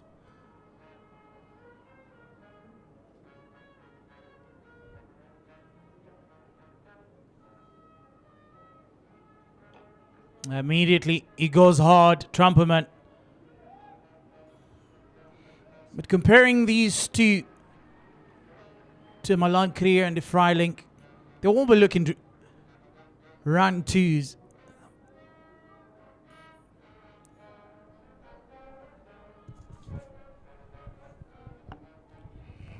Missed his length at JJ Smith. I think Ruben Trumpelman is going to hit this one out the ground. He's mishit this one, however, and it's Marumani underneath it. And Brad and Tadiwa Nashe proved me wrong again. Yeah, made it look easy. JJ Smith yesterday scoring 2 from 4 deliveries, and today 4 from 7 deliveries. Not the best of forms. A rough patch for him. Cannot be easy. Namibia lose their 5th, 166 for 5. And that shot cameo of Smith comes to an end. It brings in the youngster, Alexander Volskank.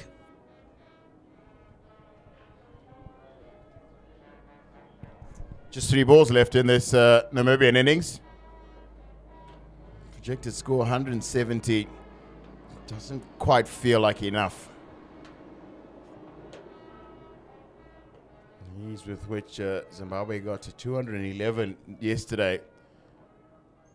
And the fact that this wicket has played almost the same means that maybe would want to try and get a couple boundaries to close out this innings.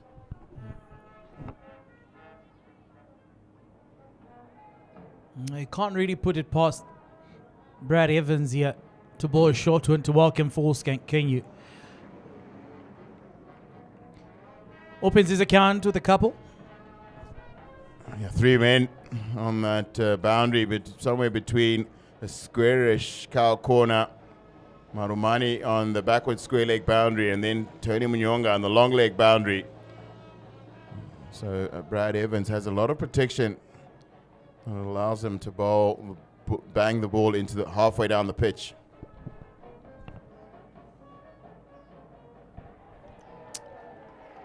That's given. His shot lived. His stay here, Volskank was looking to create some room. But of course, a slow one here from Brad Evans. And Evans picks up his second. Volskank has to go back to the dugout. It's been a strong finish from Zimbabwe. At one stage, maybe it looked like pushing towards 200. But it's been the seamers at the back end of the innings in the last 5 overs. Tinotenda Maposa for me was outstanding, absolutely brilliant. And then Richard Ngarawa was helped by a very, very good catch from Brian Bennett to get rid of very dangerous Gerard Erasmus. But it's now St. Green has the opportunity to try and look for a boundary off the last delivery. I mentioned it yesterday when I was chatting to Coach Craig Williams of Namibia on how Zimbabwe pride themselves to be strong finishers, and if they've done some work towards that. And he said it back to me, say Namibia has worked so hard in terms of complementing that. Brad Evans.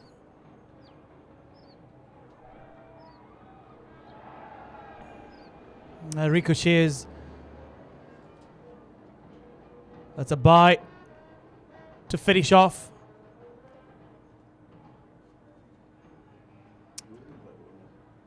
Was the end of the allotted overs here.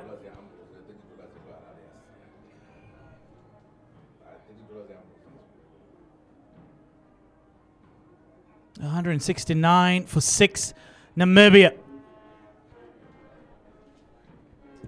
A really strong finish from Zimbabwe. And it is Brad Evans, just 5 runs and a wicket from the 20th over. He finishes with 2 for 25. Yeah, Freilink and Kriya, a really good start.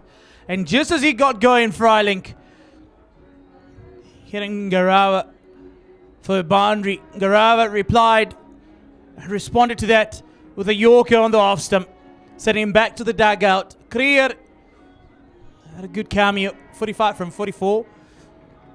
But of course, Brad Evans took a brilliant catch on the ball in off Sikandar Raza. Your pick of the bowlers.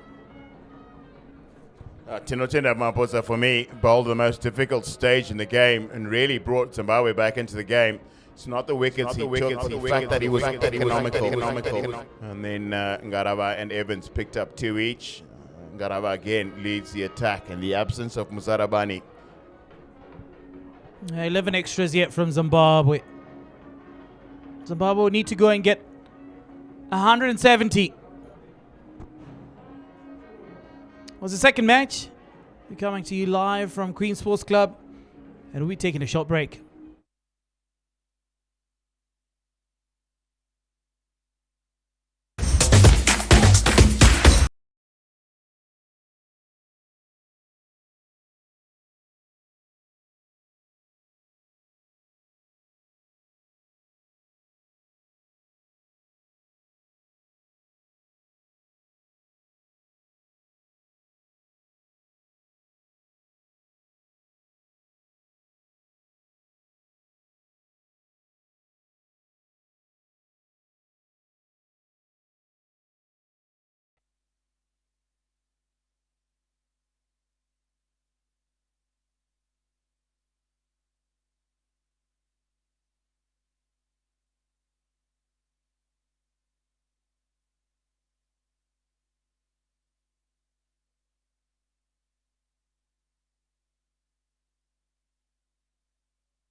Welcome back to the Queen Sports Club. Zimbabwe, just a reminder, if you weren't with us, winning the toss, Sekundaraza, and electing to bowl first. 169 for 6 in their allotted 20 in Namibia. And this is how that first innings of the day went. Some beautiful deliveries from Garaba. Much better account of himself with the ball today. That was the first man to go after a couple of really good strokes. Opportunity early. That was put down by Brad Evans. And then he made amends a couple of deliveries later. Running away to his left. Took a really good catch. Close of the innings. Was coming up. Brad Evans holding on to another one. And as the innings closed, Namibia looking to get themselves as close as possible to that 180 mark. They've done themselves a huge favor. 169 is good. This was an outstanding effort from Brian Bennett on the deep mid-wicket boundary. And another very good catch running off the boundary from Marumani on the final wicket of the innings. That fell for Namibia. So, 170 is what Zimbabwe will require to chase down and take an unassailable 2-0 lead in the series. Brian Bennett, career best yesterday, 94. In quick time, half century for his partner as well, Marumani, who is on strike. Umpire Aino Chubby calls play.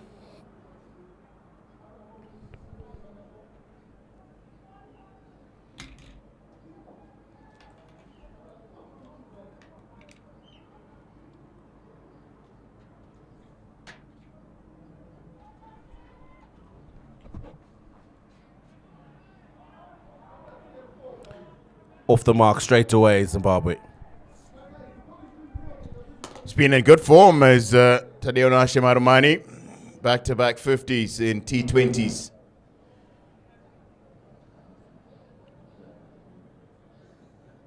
It's such an important partnership needed for Zimbabwe. 170, Tino, perhaps 15 runs short of where they need to be for safety. Well, I don't know, Darlington. I think 170, if they bowl well, get early wickets and field well, they can still win the game. So I think there is enough, but they'd have to be exceptionally good in the field. But certainly, yes, another 10, 15 runs would have given them that extra cushion. It's a good start here from Bernard Scholz.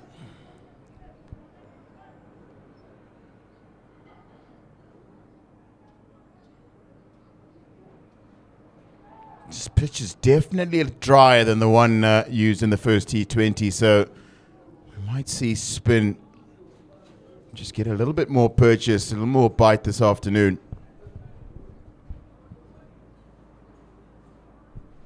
And that is the surface. Very dry compared to yesterday.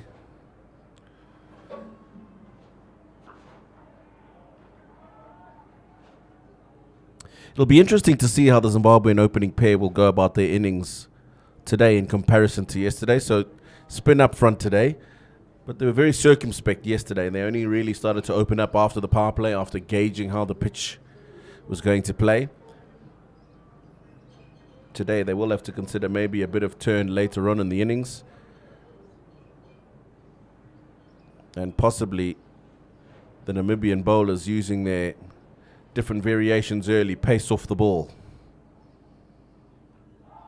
Inside edge. They will get a single nonetheless.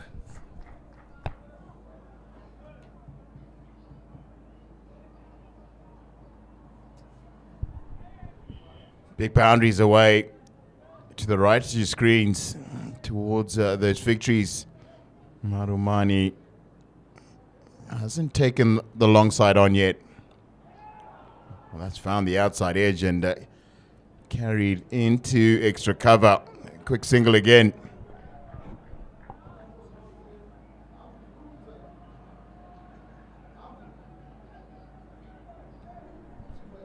First over's done. It's 5 for none.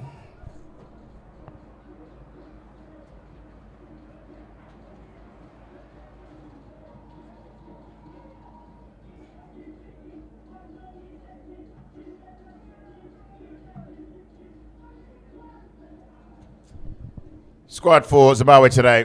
Skandaraza, the captain, but it's Brad Evans and Brendan Taylor, probably the next batter in. Ryan Bennett is opening with Tadiwa Nashimarumani. Ryan Bill played an absolute blinder in that first T20. 22 from just 9 for him. And took Zimbabwe to a very imposing total.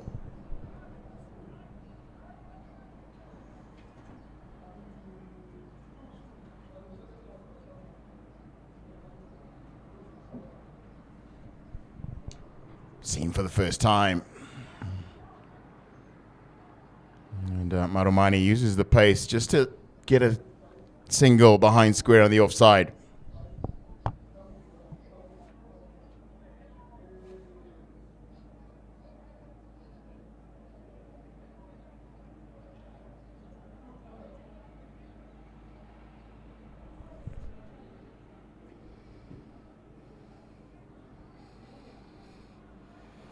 He was good yesterday, Smith. The ball to just nibble around early on. The bit of a breeze that was there, and Zimbabwe somewhat circumspect. Straight to the man. Fortified offside ring.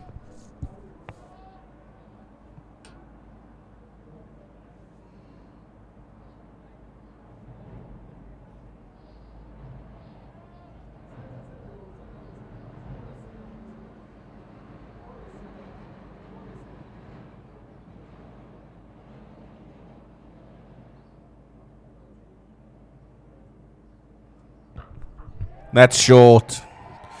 Bennett's a man in good form. Yeah, I didn't get the impression he got that off the middle of the bat, but he's got enough of it to get the first boundary in this Zimbabwe innings.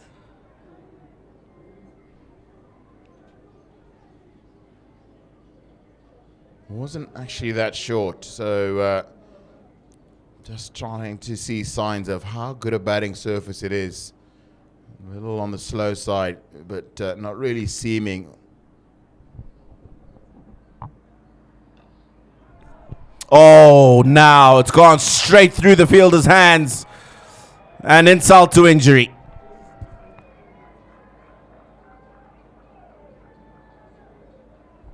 Yeah, looking to go a little fuller this time, and into the pads of Brian Bennett. Should just have been a single here.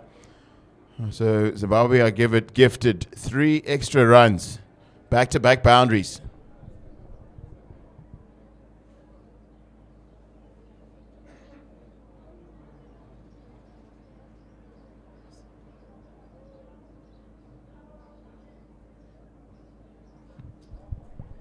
Pull shots forced a change in the field. He's brought third man into the circle, and it reinforced the area towards cow corner.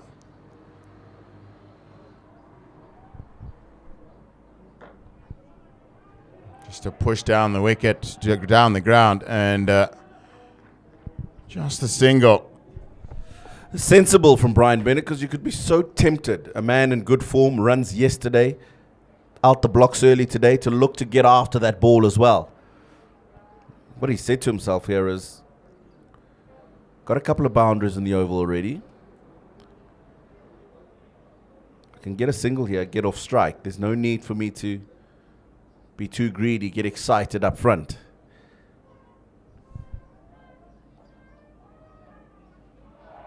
It's gone through the fielder again.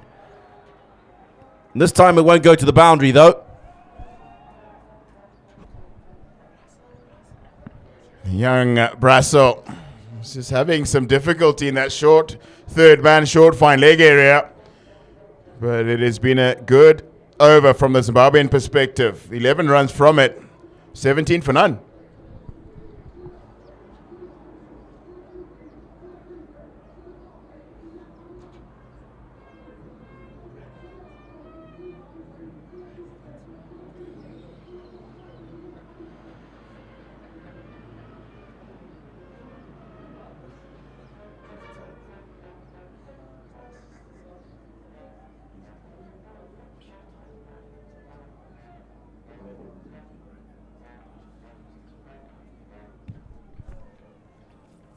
Ruben Trumpelman. To Brian Bennett. So third and deep square, the boundary riders. Everyone else in the circle. Strong in that area, Brian Bennett. It'll run away for 4.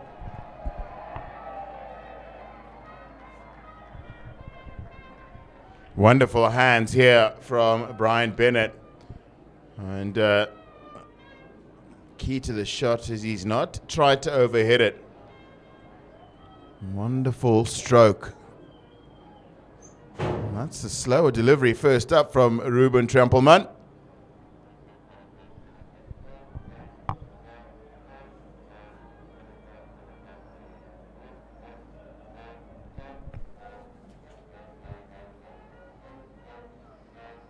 Short. Bennett is strong. A man in top form, this. And that's to the shortest side of the ground at Queen's Sports Club. And he's cleared it with some ease.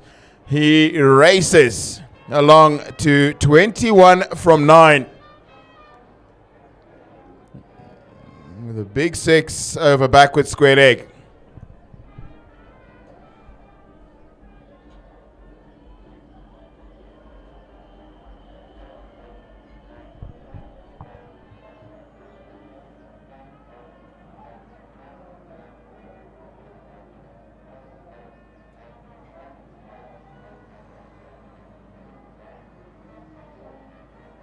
Change of angle coming around the wicket to Bennett.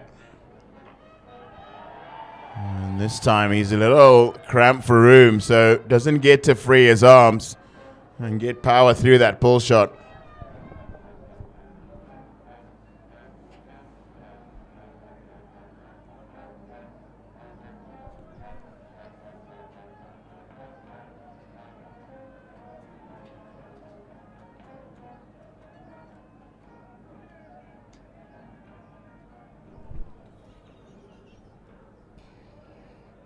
Pretty relaxed change room at this stage for Zimbabwe.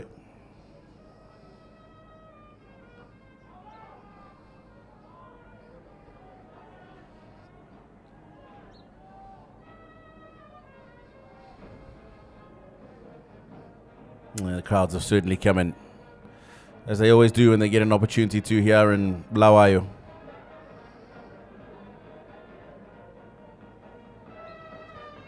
Early wickets the key here for Namibia to try and just pull back Zimbabwe's ascendancy early on in the innings.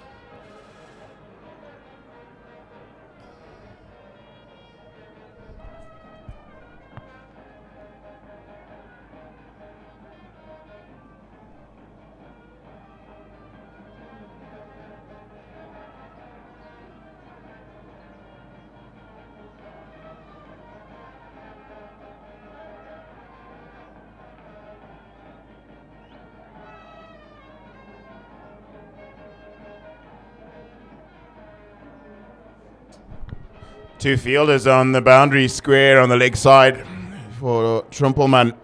He's staying around the wicket to Brian Bennett. Well, that's a good delivery, an absolute beauty to get past the outside edge. 3 overs gone and it's 29 for none.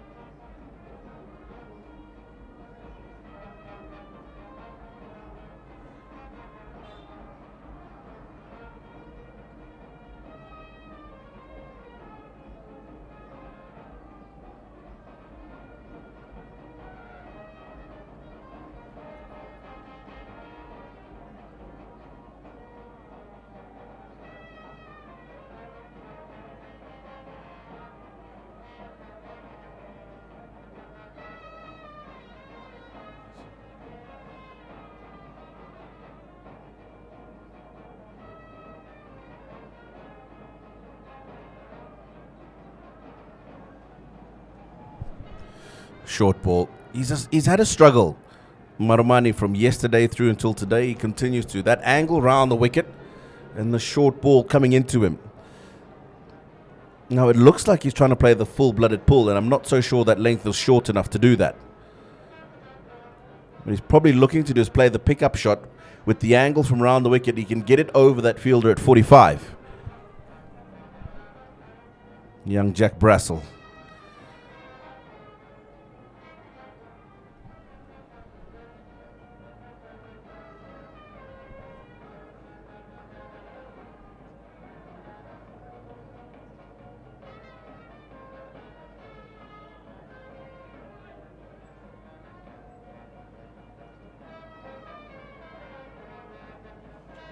That's the sort of bowler who looks to bang it in and just short of a good length, pushing batters onto the back foot.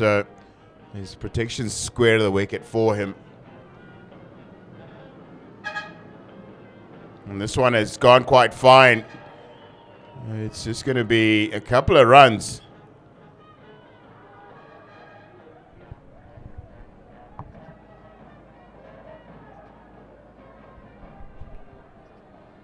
Rate achieved. Healthy for Zimbabwe, above 9. And required not too far off, 8.36. Namibia will be looking to close the gap between those two numbers.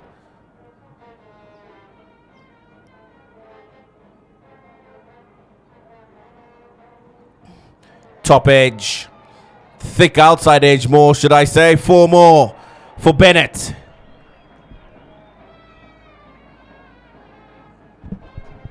There's a lot to like about the way Jack Brassel goes about this. It's a good, hard delivery outside, just outside the line of the off stump. And Brian Bennett has a flash and gets it away to the boundary.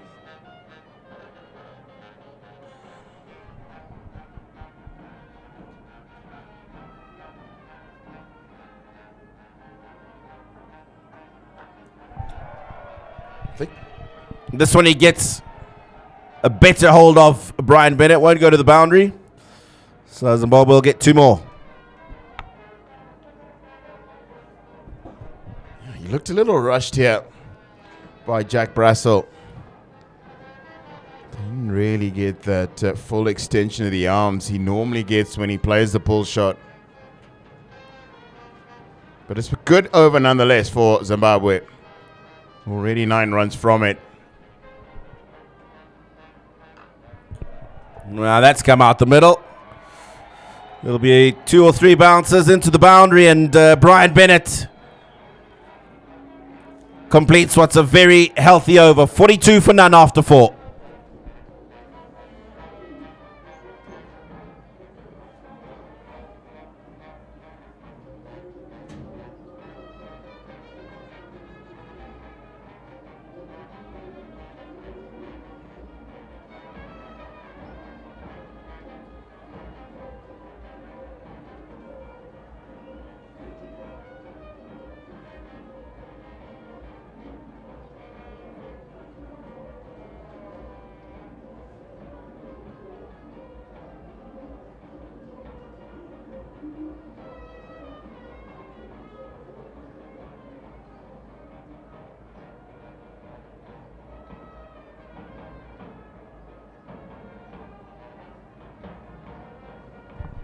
Change of ends for JJ Smith.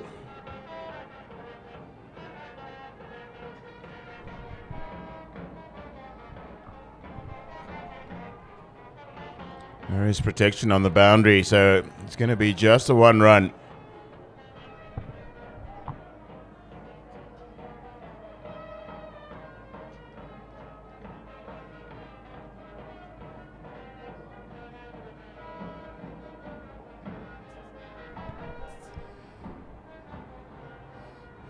Dion Ibrahim is making some notes, as he always is, whether the team is batting or bowling.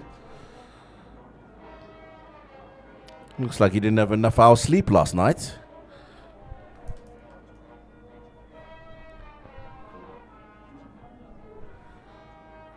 So, free hit. Expect this to go wide outside the off stump. Leg side field, all up. Shot, Brian Bennett. Lovely timing.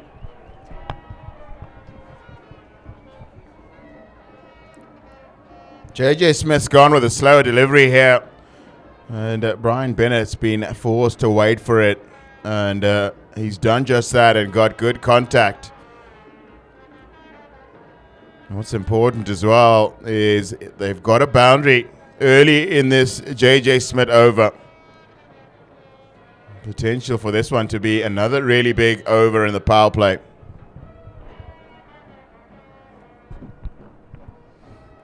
Yeah, because he spread the field so much leg side, Brian Bennett. Open spaces, opportunity to get the single.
Brings up the 50. It's come at a good rate in the power play. 10.7. But it's Brian Bennett who's really dominated that little period of play. 39 from just 18 for him. And Marumani yet to really get going with 10 from 11.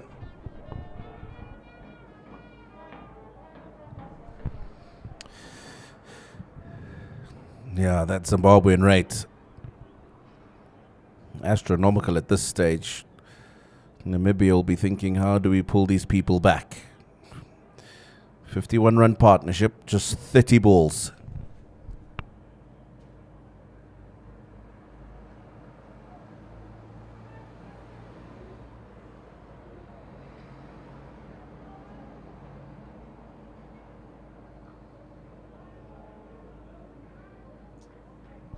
See what Marumani is trying to do here, because Brian Bennett's been so explosive. He's not really looked to play any attacking shots himself as we get to the end of the fifth over, and Zimbabwe are 52 for none.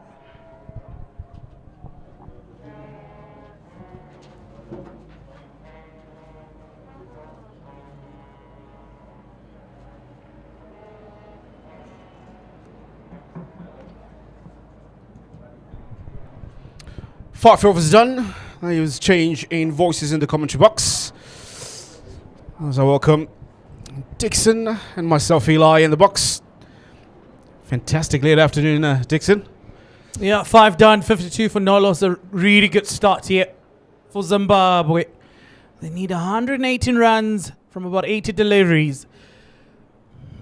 And it's again the partnership of Marumani and Bennett. We saw it being destructive yesterday. Oh, he pounces on that one. That's gone all the way to Diwanashe Marumani. Yep, Marumani on song. He's been a spectator for much of the first 5 overs. But this time, it was pitched short to his liking. And really muscled that one away, a flat 6. And he announces himself into this game particularly. Well, a partnership that did quite well in the opening game. They had a 124-run partnership in the 2. And already they're looking on song. 58-run partnership for Zimbabwe at the moment.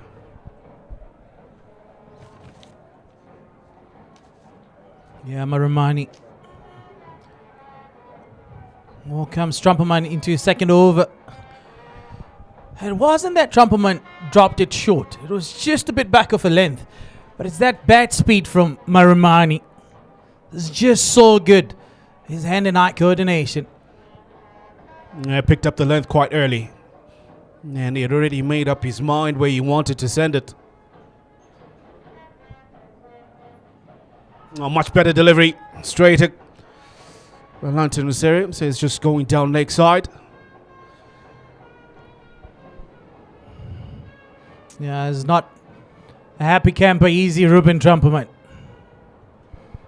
At this particular moment, I don't think there is any of the Namibian bowlers who is happy.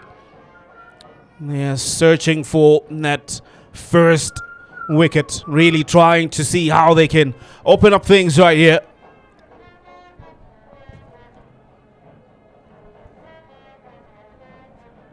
It's been an explosive start from Zimbabwe. What Trumpelman has realized here is trying to cramp Marimani for room and force him to play on the onside. He's got Frylink on mid wicket, just hanging on the ring.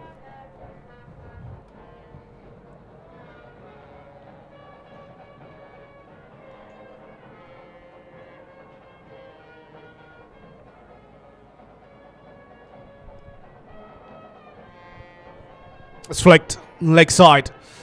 Yeah, that's the plan that you're talking about. Trumpelman just trying to cramp Marimani for room, pitching it quite full up, targeting the pads.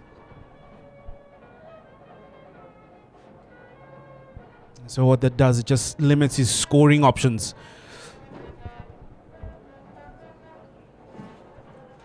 And immediately you see change of plans and change of attack here for Bennett. I've got a deep square, I've got a cow corner.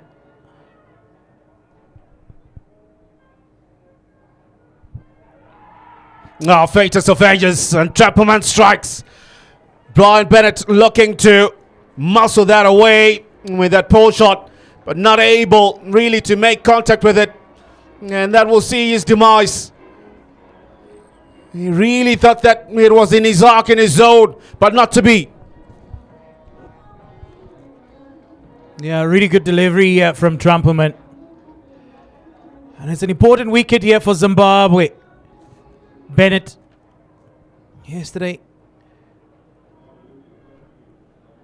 came up for Zimbabwe and set a platform today again, but just falling short, 40 from 20. Namibia takes the first one. And the demise of Bennett brings in Brendan Taylor. Now Brian Bennett, he loses his wicket. And I believe that he really has helped Zimbabwe really get through this power play. Only one delivery to go. He was striking it well at 200. And that's how good he has been in this particular encounter. This brings in Brendan Taylor. Didn't see any action with the bat yesterday, because 924 partnership of Brian Bennett and Marumani saw the introduction of Ryan Bell when Zimbabwe lost their first wicket. But this time around, there are plenty of overs for Brendan Taylor, making his return into the Zimbabwe side, and also trying to also put his name up for the side that will represent Zimbabwe in the upcoming T20 World Cup qualifiers.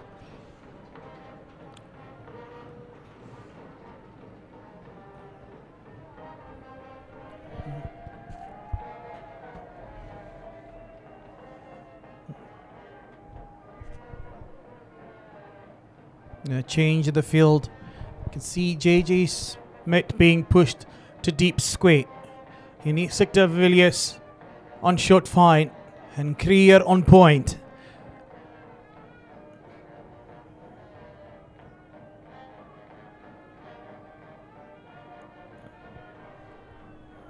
Close. That was a tight one.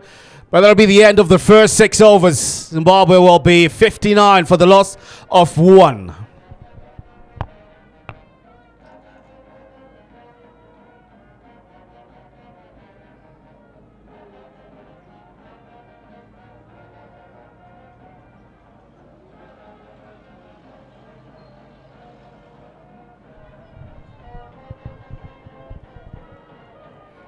Yeah, just looking at the power play. Now the field has been spread. Bernard Scholz. He bowled the first one. Now he's coming back for the on over number 7. Going for 5 in his first one.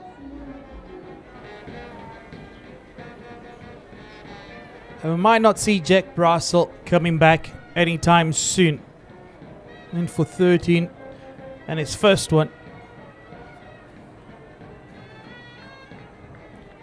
And with the end of the first 6, and comparing the two sides, 42 for 1 was Namibia. Zimbabwe finished their 6 and 59 for 1. Saying introduction of spin. Quickly take off, looking for a second, but they call it off. That's a good throw. Yeah, that's why they have him the JJ Smith. They've got Smith and Creer operating on the long boundaries.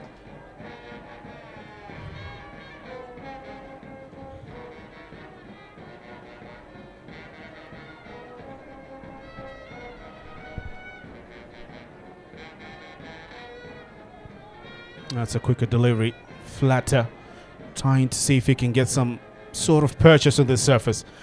It's only a little bit drier than the first wicket. And Zimbabwe's bowling innings, there's only once when I really saw the ball turning, courtesy of Wellington Masakadza. And really, he had to give it a lot of revs to get it to turn. Sock sweep.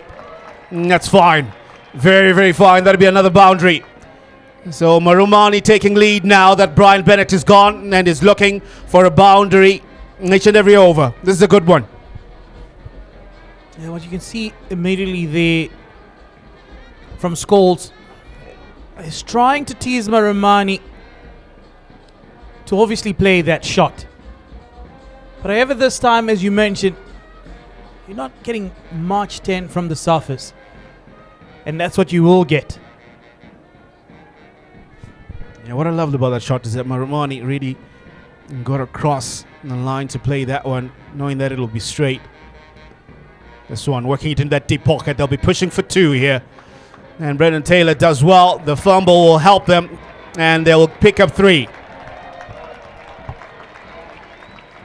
Yeah, the Namibians haven't really been on point with their fielding this afternoon, have they? We saw earlier Jack Russell, 2 boundaries coming off from his misfields, and right now, again, skipper himself, Erasmus and Creer, guilty as charged. Yeah, worked again leg side for another single. This is where both teams have been good at picking off singles. They've been really good at that. And Zimbabwe's running, as of yesterday also, they ran quite well in between the wickets. That's what allowed them to amass that massive total as well.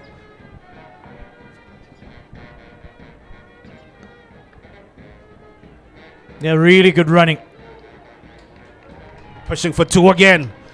And the throw is off and Marumani's home comfortably. That's good running. It's a very good over. It has a boundary in it. And lots of 1s and 2s in it. That'll be the end of the 7th. It'll be 71 for the loss of 1.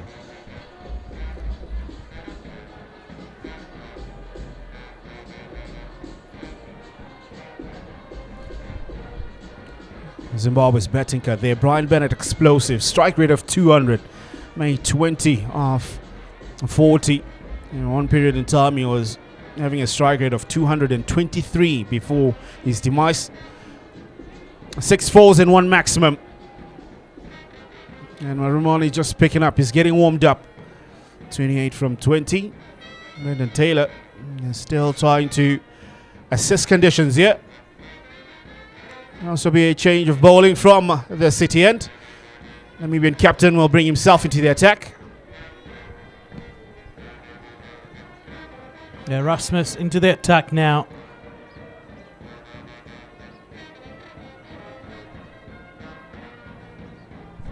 And just flicking it leg side. Brendan Taylor. Just a half enough shot. That's all we've seen him play, really. Ever since his introduction, Taylor. Just working the wrist. Just rotated the strike. Yeah. Just looking to push it around. Say for him, it almost feels like it's starting his career all over again. Again, Marumani into a vacant region. They pick up a single. Zimbabwe scoring at 10 runs and over at the moment. It'll be important to see how they're able to build up momentum during the middle over period. That's where it's most crucial, you would say.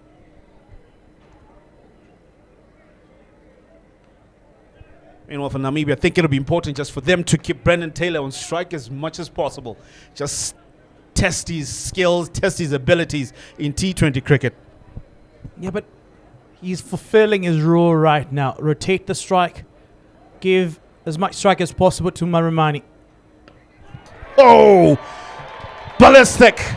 Nah, that's miles away. That's the shortest boundary, but I'll tell you what, he would have cleared even the longer side with that shot. Maximum from Marumani. How beautiful to watch. Here from Marumani. Just created enough room for himself. So much power from Tadiwanashe. Goes again. This time he'll find deep square leg there. Does well just to keep it to 1. That's a good matchup now. Erasmus to Taylor. Taylor 4 from 5 deliveries. Again, just tuck it away leg side. Strike rotation. End of the 8th. It'll be 82 for 1. Like you say, that he's just doing his job. He just doesn't need to do much. They already accumulated 10 runs in that particular over. 1 delivery to go. Why try and work out a hard formula when you just working leg side for a single? Yeah, Nikolov Eaton describing his name now. Coming into ball now for Namibia.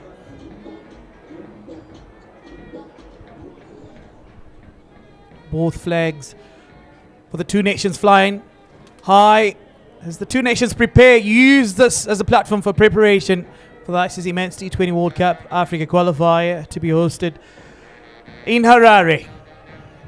Yeah, talking about the qualifiers, I know Zimbabwe is not in the same group as Namibia. Would you feel that these two will meet later?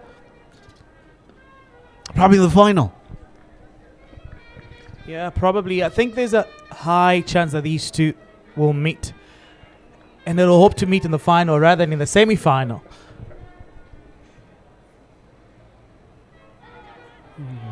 Oh, was that a chance? Was that a chance? Looking to paddle it away. I think he played his shot too early, Brendan Taylor. For me, this is why I think Namibia can get a wicket. Keep Brendan Taylor on strike. Oh, slog sweep. Oh, good work out in the deep as well. Now he gets it right this time around, Taylor. Really good running. Possibly not really where he wanted it to be, but he's just happy. Some first signs of intent from Taylor. Yeah, they picked up 2. I'll go straight this time. That's a beautiful shot. A trademark of Brendan Taylor. He loves to play it straight and plays it well. That's a boundary to his name. Probably just calms the nerves down. Keep it showing that full face of the wheeler. And look at that. Not trying to overhit it. So you can't buy experience, can you? No, definitely you cannot. Yeah, finds the gap. Get off strike. This is brilliant cricket. You get a boundary and then you get off strike.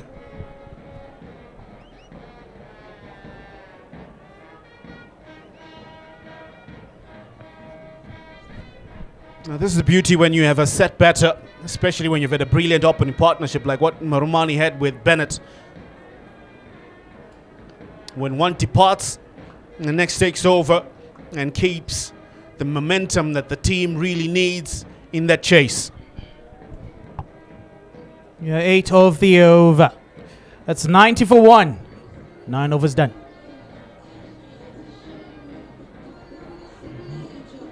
It'll be difficult for Erasmus now to see who to go with. And that change that they made from Dylan Leicher to Yanisik de Villiers, he can be effective at times, especially when you're on the hunt for wickets, if he just gets his rhythm right.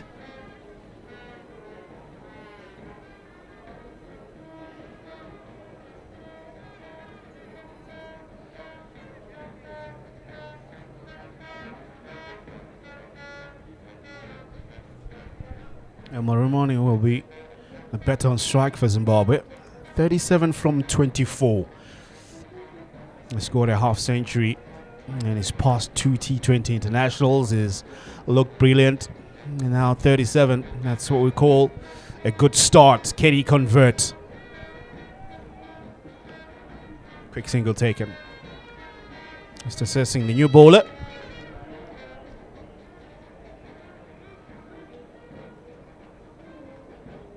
Yeah, what Yanisik needs, if he's done a little bit of research about Brendan Taylor, what he cannot afford to do right now is to bowl full and straight.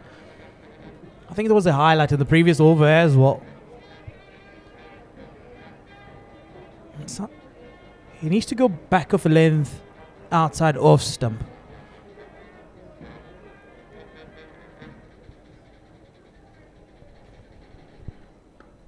Work leg side again.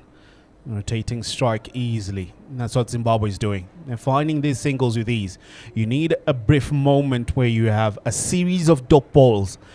And that will create pressure. And with that pressure, the scoreboard pressure will also kick in. Then might create a little bit of doubt in the batters for them to go for big shots and then present wicket-taking opportunities. Now, you're quite right. And what Zimbabwe has done well is they've run really well and they've got a boundary in each and every over.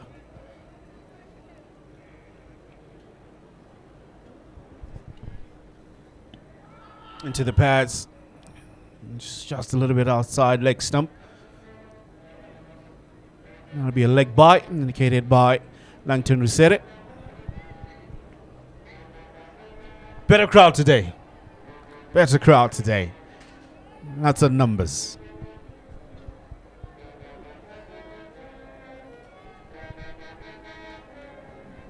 I saw you out and about yesterday. Have you had a chance to go around today?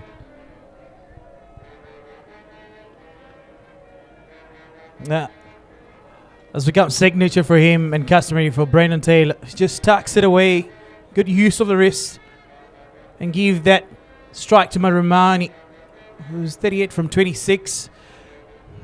I haven't had a chance. I was hoping to just get closer to the band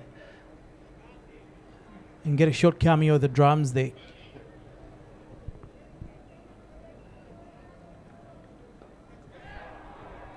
Oh, that's a chance. Lackadaisical, but it needed a great effort for him to really get that one. Marumani trying to work at leg side, closing the face of the bat quite early and gets a leading edge, but however, not able to get it. I don't think you ever get an opportunity to dismiss Marumani so softly again. Yanisik de Villiers. That's always a tough one to get, especially as a fast bowler, because you're still in your action and your reaction might be thinking it's coming too quickly towards me. Oh, that's a better delivery. Much better. Pity the outside edge of Marumani's bat. That's a really good over here for Namibia. Really good bowling from Yanisik de Villiers. Only 4 runs coming off of it. 10 done. That's 94 for 1. Zimbabwe will need 76 runs from 60 deliveries. Erasmus turns back again to Lofty Eaton.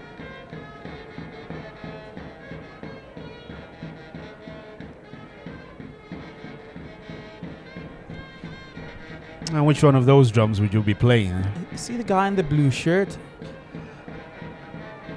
Think you can do a better job than him? Well, if I don't do a good one, I'm sure I can cover it up with my dancing. 76 from 60 deliveries. And they decide now to not go with Lofty Eaton, but to continue with Baronet Scholes. I just patted away. Just flat batted it. Brendan Taylor. What I love about Brendan Taylor's approach is that he's not chewing up deliveries. He keeps the scoreboard ticking. Just striking it almost at 100% in terms of strike rate, or just one better. And he's always giving Marumani the opportunity to take the lead. That's good cricket from a man who's trying to get himself into form and just get himself into a good batting rhythm.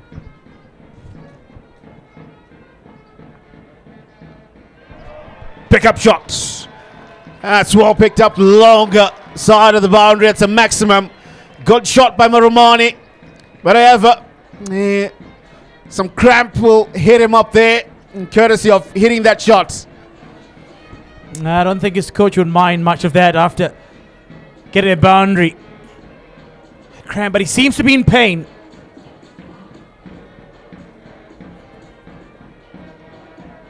I think it's when he swiveled back. But he waited for the ball to go past the boundary first. And then he fell down. Yeah, looking at how still he is, that shows you the kind of intense pain that he's in. Doesn't want to move a muscle. Not even the hands are moving. Yeah, that brings up 100 for Zimbabwe. Romani moves on to 44 from 29.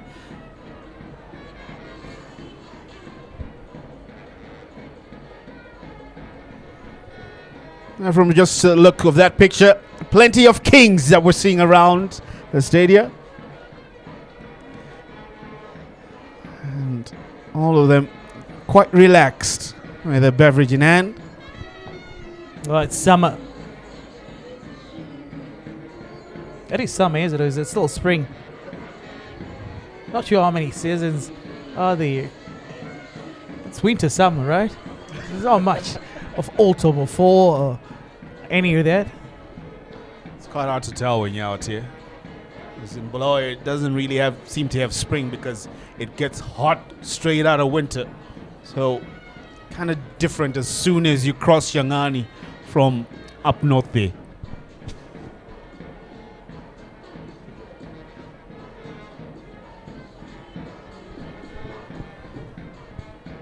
There'll be a change in the voice.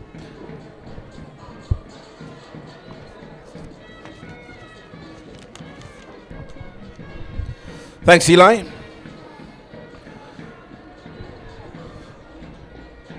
I couldn't help but hear in this previous stint that you would have wanted to go across to the Queen Sports Club side of the ground and enjoy the drums, a little cameo from the drums. Not so sure if it's just a cameo from the drums you wanted to go across there to enjoy. Yeah, perfect imagery from yesterday. I was really inspired. Maybe search a little bit of some talent, some hidden talents that I have.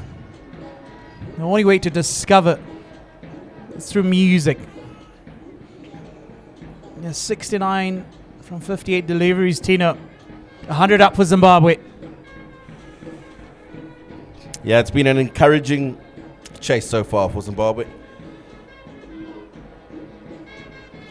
Maintained a rate well above 9 all the way through. It's just below 10 at the moment. And required rate just dropping. 7.14 to the over. Once again, good to see Tadiwa Nashimarumani in the runs. Gave an opportunity, yes, but riding his luck now.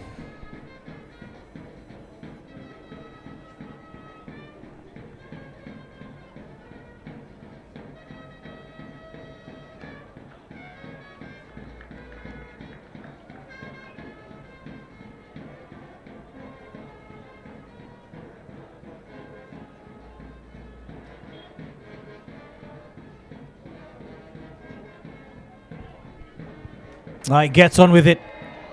De Villiers on a chase. The peak bat picked too easily.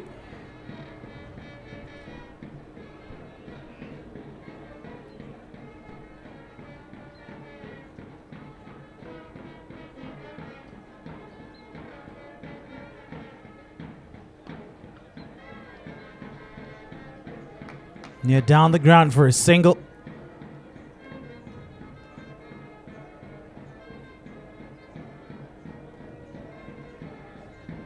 It makes it an easy chase if there's a lot of strike rotation.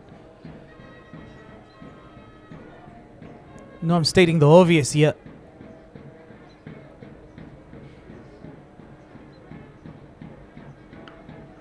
Now look at that beauty from Brendan Taylor. Just his sheer ability to be able to pick up these pockets on the field.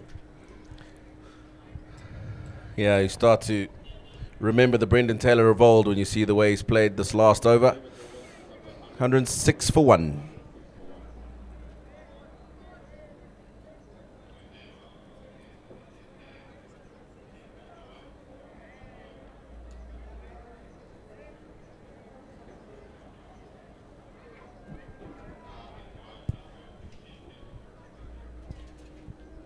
Yeah, Namibia once again on a hunt here with Yanisik de Villiers.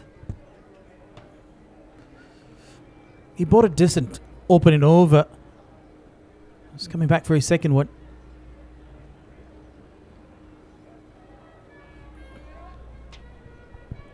Again, just a bit of mistiming and looking a little uncomfortable to that short ball, Marumani.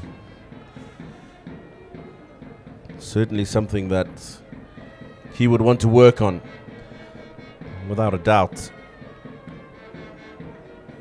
The qualifier coming up, teams will be watching this and they'll be picking out what he's done well, what he hasn't done well, across the board. Top edge. 4.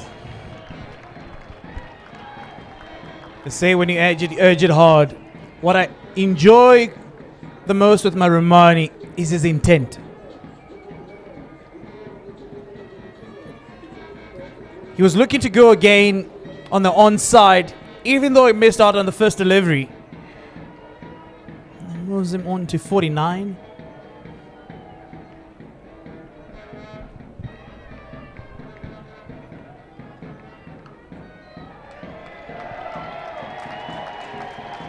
Half century. Number 6 for Marumani in T20 Internationals. Number 3 in a row. And he becomes only the second Zimbabwean to achieve the feat behind his captain, Sikandaraza, but he's been given another opportunity. And wow, has he relished it. In fine form to Diwanasha Marumani.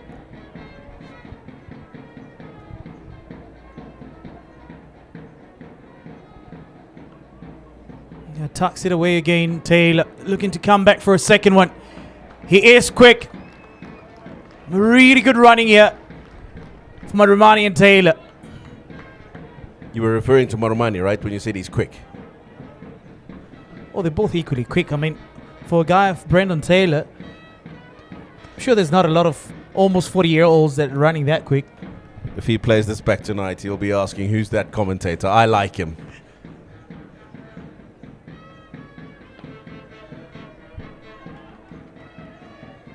I've liked what I've seen of de Villiers today. Young, looks like he possesses a lot of controls, got a good energy about him. You need that, especially in this format of the game. He's also worked very hard on his fitness. Took a bit of a break from the game of cricket for quite some time. But ever since his return, he's done some good work. And of course, many compliments to the coaching staff in Namibia.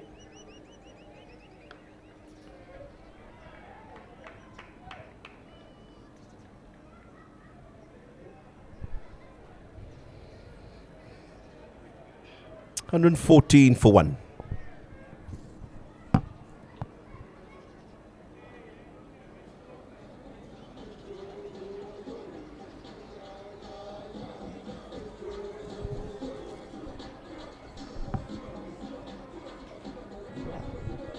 Yeah, Zimbabwe now need 56 from 48 deliveries.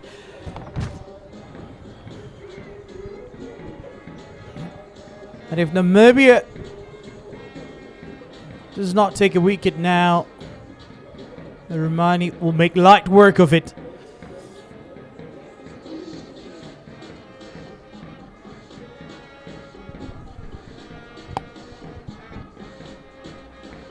What Zimbabwe will want from here is to make sure they get over the line as clinically as possible. I thought yesterday they would have been disappointed. Yes, they got the victory, but to allow Namibia to within 33 runs, I thought they would have felt that they let themselves down. Today, with the way they've set this up, they would want nothing less than an 8-wicket victory. And really just assert their dominance over Namibia in these first couple of matches. And go into that qualifier with a world of confidence. You would expect if they do get over the line today, there may be some opportunities for a couple of other players in the side to get an opportunity to bat up the order maybe. And for Namibia, victory doesn't go their way today. I think there'll be a lot of chat in the changing room and just reworking those combinations. I think the combination at the top, especially the opening pair of Malan Krier and Jan Fralink, worked really, really well. But for me, what's quite concerning is that number 3, number 4 position. Just need someone to be able to not only steady the ship, but keep scoring at a high rate. Uppercut, that's up in the air. Full Skank takes it. That's a big wicket for Namibia. Sadiwanasha Marumani. He's given it away. And how often he does this, Marumani. This was an opportunity for him to make sure he bats through the innings. He gets his team over the line. Just 55 more required from here. He's not able to do so. So Zimbabwe lose their second wicket. The departure of Tadiwa Nashimarumani for 50 heralds the entrance of the captain Sikandar Raza. 115 for 2.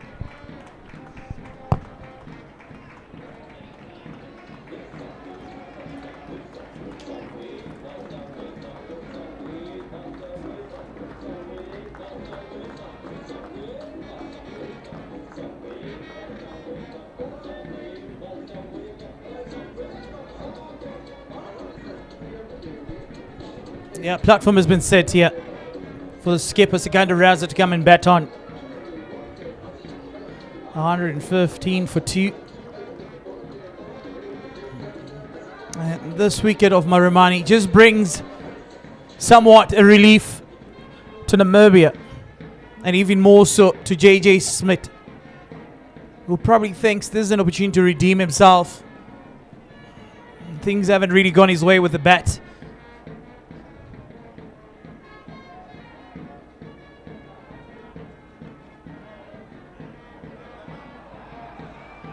Oh, mix up the two most senior cricketers here for Zimbabwe. Yes, no, maybe.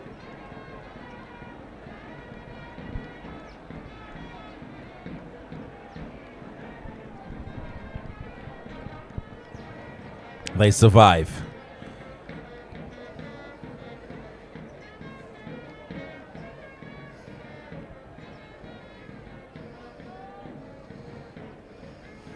Brendan Taylor not keen at all. Ball watching almost always the culprit of run-outs at any level. And that was certainly the case there. Have a look at this. Sikandar Raza is taken away straight away, but Brendan Taylor's not watching him, he's watching the ball. And Sikandar Raza would have been nowhere in the frame.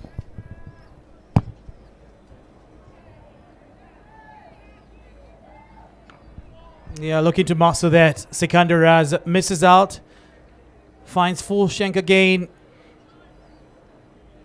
The deep mid wicket. It's a really good over here from JJ Smith. A really good over for Namibia. It just calms the waters a little bit. It's 13 done. It's 118 for 2.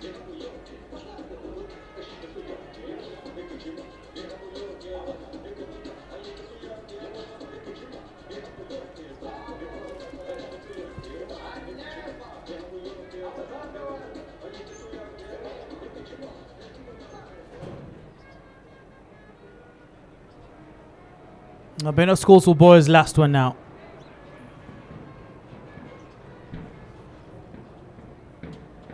I think thinking here from Erasmus, bowling Scholes now. If you have two really good back-to-back overs and hopefully a wicket in this over, able to drag the game down. Sips through the hands of Rylink on catching cover.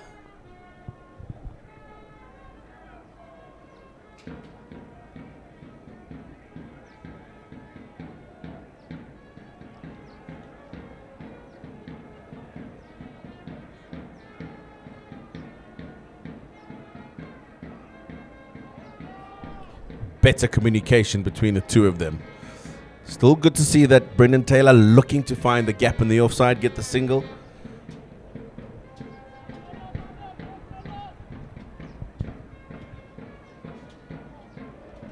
Look at that. That's class.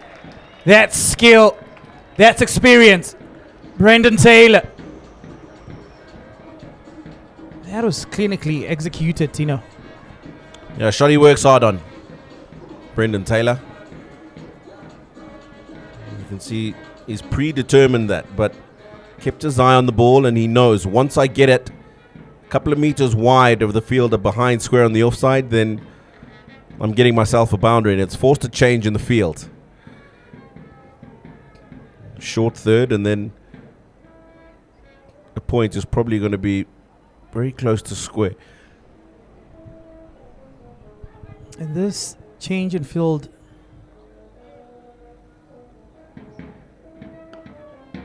yeah, but he's a clever cricketer. Just pushes it to the onside, to long on for a single.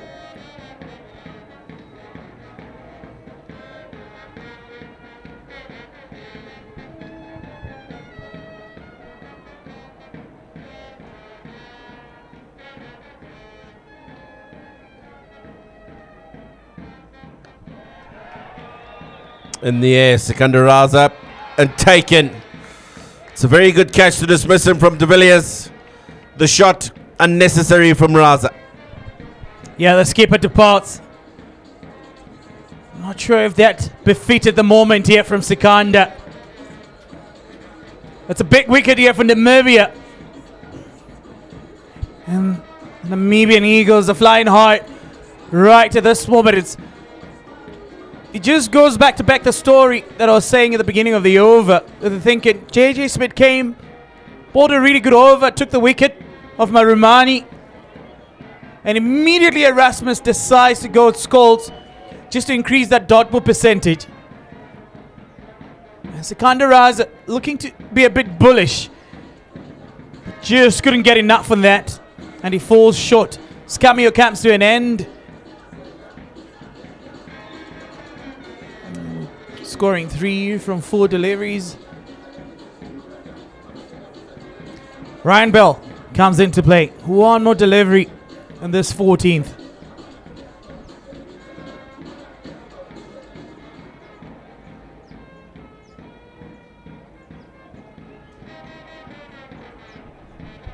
Yeah, Namibia will feel they have a fighting chance here. One more wicket might set the Cats amongst the Pigeons.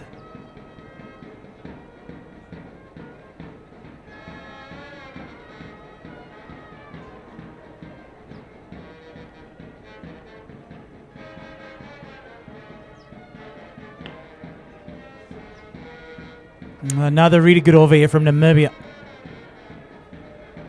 Yeah, 6 runs coming off it. That was an all-important wicket of Sikandar Raza. 14 done, 124 for 3. There's 36 deliveries remaining and 46 runs required for Zimbabwe. Ruben Trumperman back in action.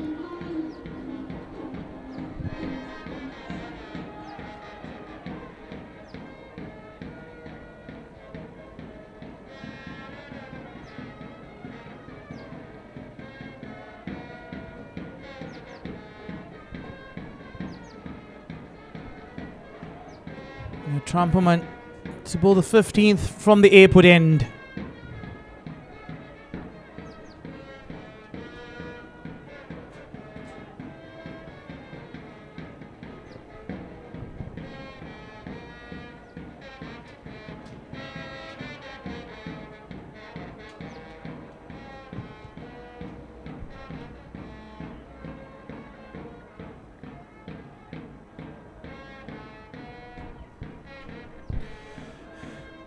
Ryan Burl entertained us for a 22 ball, 9 ball 22 yesterday, I beg your pardon. Be interesting to see what approach he will have today. 45 required in 35. And almost 8 runs to the over.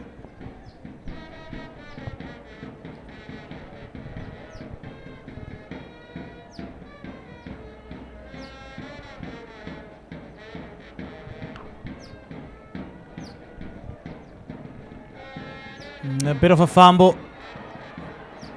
Taylor was looking to come back for a second one. Burl not keen. And he just proves my point. I'm with you. He's quick. Ryan Burl really should have been looking for 2 there. Had he been as eager as Brendan Taylor was, they certainly could have got back for 2.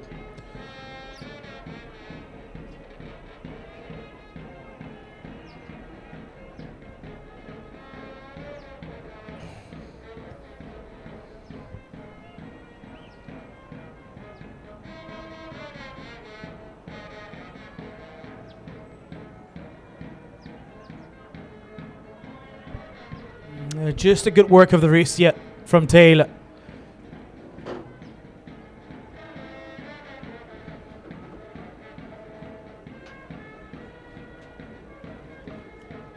What this does with his approach, he just socks in pressure.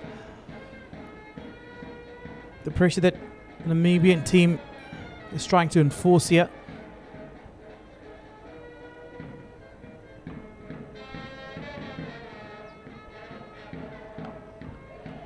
Hit harder this time. They find Erasmus. The finger goes up. It's gone. Really good fielding from the boundary. And look at that celebration from the skipper, making himself feel in the hot spot. That is an outstanding throw. Brendan Taylor felt that he could get back. In the end, he is nowhere near. Tries to put in the dive, but even with that, Brendan Taylor finds himself well short. Wonderful bit of fielding. Pick up, immediate throw, and have a look at that right on top of the stumps. Brilliant example of outfielding, and it gets rid of a set Brendan Taylor. 29 and 26. Zimbabwe lose another.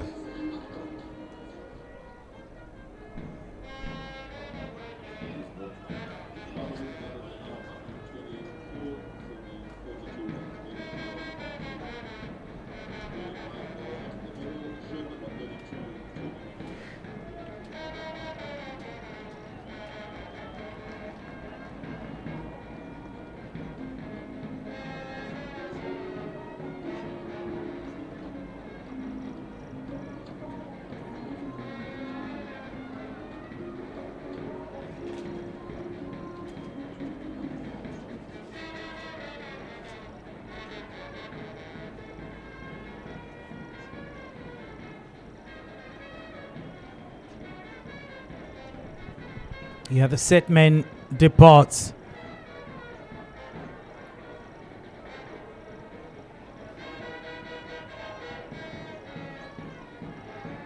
They can almost be setting the won't be keen to come back for a second one here.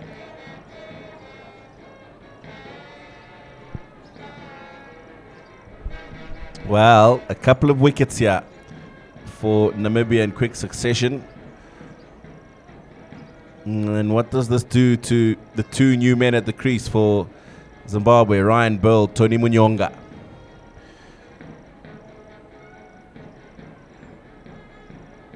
Required is manageable, 7.82. It's about being sensible. But a couple of good overs in here from Namibia. They certainly are in with a shout.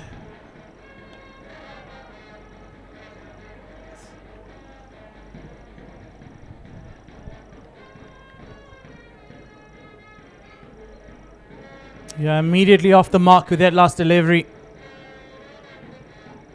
Munyonga.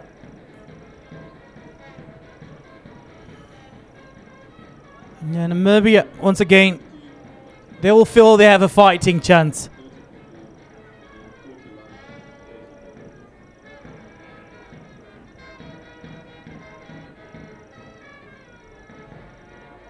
$130 for 4. 15 done. 41 from 31.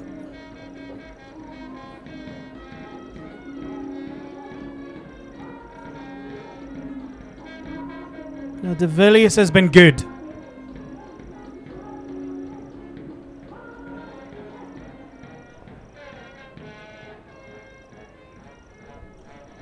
Munyonga just scans the field set for him. Sweeper on the offside. A fine leg. A deep forward square leg. Long on.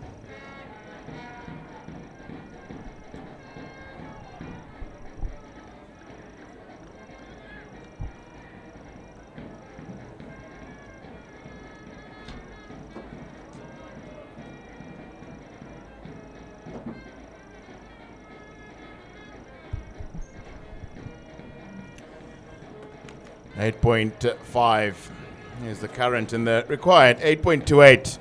Shouldn't be difficult. 40 from 29.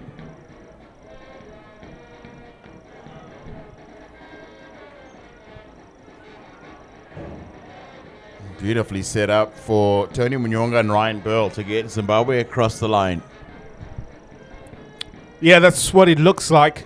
And I tell you what, it always looks easier on paper and when you're actually out there. The reason I say that because these are 2 new batters for Zimbabwe. Ryan Bell only 4 deliveries into his innings. Tony Munyonga's only faced 2. And not many deliveries left, about just 29, looking for 40.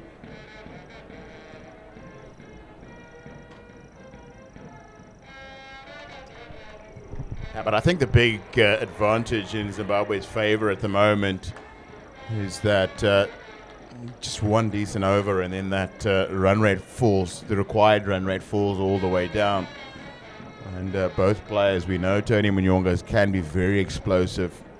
And we already have seen Ryan Burl in this series, 22 from 9, also very explosive.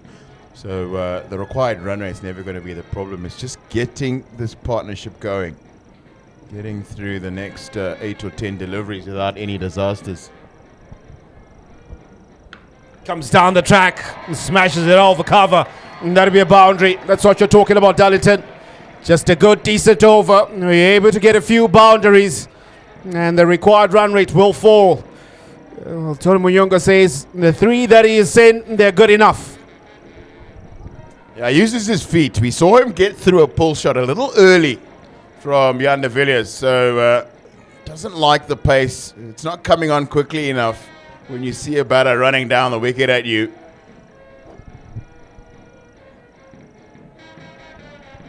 Again, he's through that pull shot early. Yeah, really wanting to muscle it away, but pace off on that occasion from de Villiers.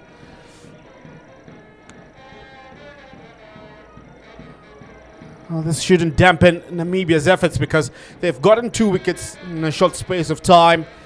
Raza also looking to amp up things, and then Brendan Taylor short of his ground. Oh, helps it fine. Flicked fine for 4. What he's done with that is he's brought another big roar from the Zimbabwean supporters here at Queen Sports Club. 2 boundaries in that over. 140 for 4.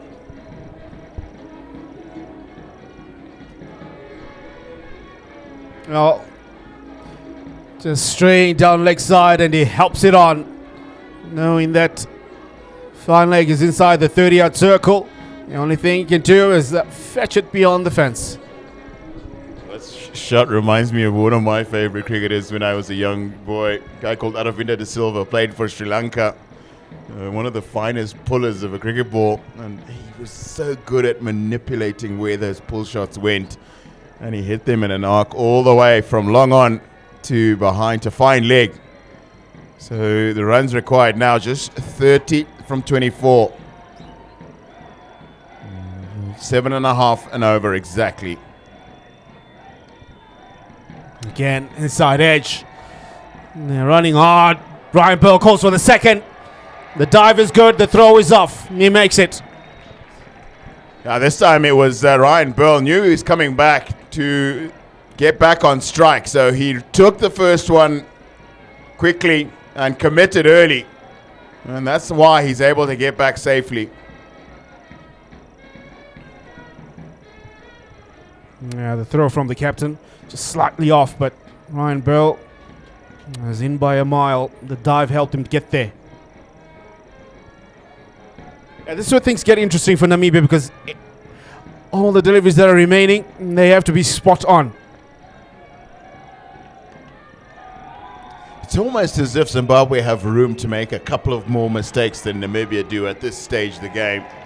Namibia have almost got to play perfect cricket from here on, where Zimbabwe with Tashinga Msekiwa still to come in. Brad Evans can bat, and so can Tenda Maposa. They've got a little bit more room for error, and 144 for 4 has to be going to Zimbabwe.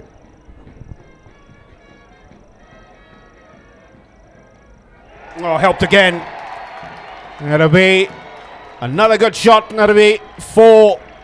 Ryan Bell helping it on its way. Dug in short, but not quick enough to challenge Ryan Bell. Such skill, because he's gone from underneath it, because the fielder is inside the circle at short fine leg. He's not trying to take on the fielder square on the boundary, and that's an easy boundary. And now runs required have fallen to just over 6. Yeah, at the start of this over it was 8 runs per over required, now just 6.2. As we were mentioning at the start of this over, Namibia's death bowling just comes into play a little bit earlier than expected. Slow delivery, quick single taken.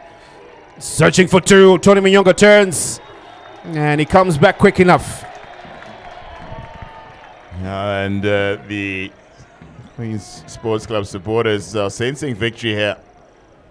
They're almost calling 2, making the calls every single time. As Zimbabwe now need 20 from 20. Yeah, that quick 2 brought about Zimbabwe's 150. And also just only 4 wickets. It's good from Zimbabwe. That'll be wide. Extras comes. 19 now needed from 20. Ryan Bell all of a sudden is now on 14 just off 9. Tony Munyonga similarly 10 from just 6. So either of them, they're looking to take on Namibia here. Yeah, so for the first time, Zimbabwe need fewer runs than balls required to make them.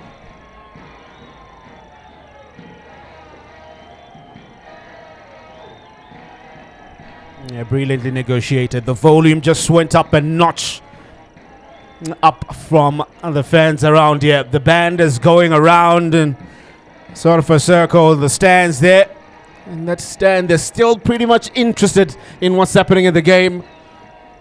But those men having a dance or two, trying to get everybody behind the chevrons.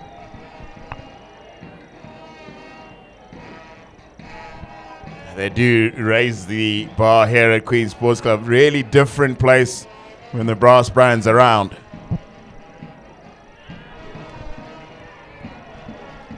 And a soft dismissal, I would say, for Tony Munyonga.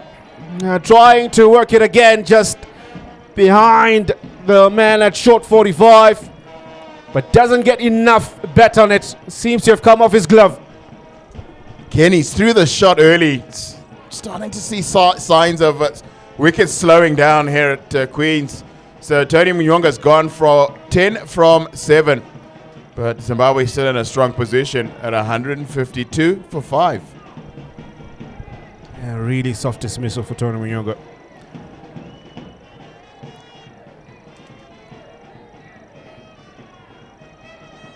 Young lad just knocked off school, decided to come through and watch the cricket, and is now really fascinated by the brass band. It's just playing right in front of him there.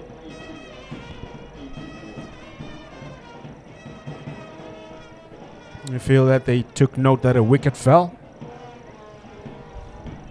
I think their analysis is very similar to my own, is that Zimbabwe have got a couple more mistakes in the tank than Namibia do at this stage. So everything probably pointing towards Zimbabwe winning. So true. 5 wickets have fallen for Zimbabwe in their chase of their target of 170.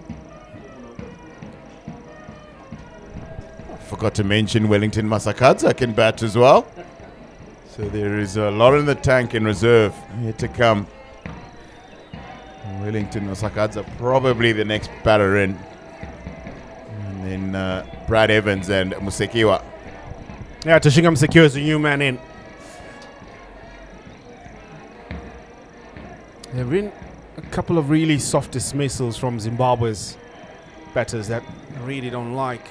One, some uncalled for shot. The previous batter is one perfect example of that.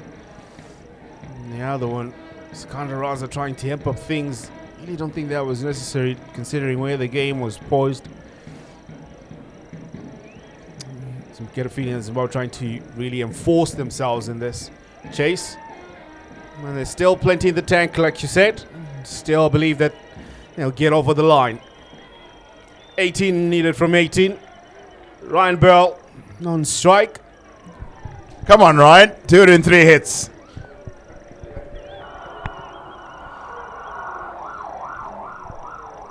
Having a look at the field set here.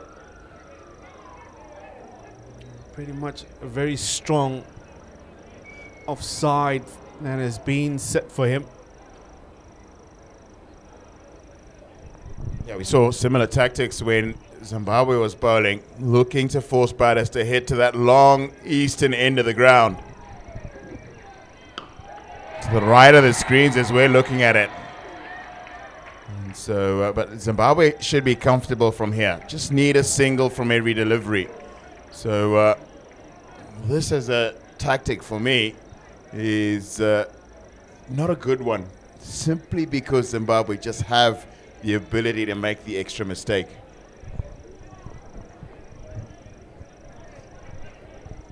Yep. Pretty much I felt that kind of a setup was largely because considering that Ryan Bell is left-hander, and if you try that to him on the leg side, it's the shorter side. But this time it will work whereby your fielders riding the boundary on the longer side because you're bowling to Tashinga Msekio, a right-hander batter. So you'll be looking for him to go in that direction. And this is intelligent change as well. Look how close the captain, Erasmus, is in at mid-wicket. And the 3 fielders inside the circle are all very close. Typically in T20, fielders inside the circle are always pushed back onto the 30-yard. But this is just to try and create some pressure and a bad shot. Play straight. Long off will cut it. They'll pick up 2. Yeah, we've seen Ruben Trempelman pick up a wicket with a bouncer already. And it's a delivery he bowls well. So Tashinga Msekio gets off the mark.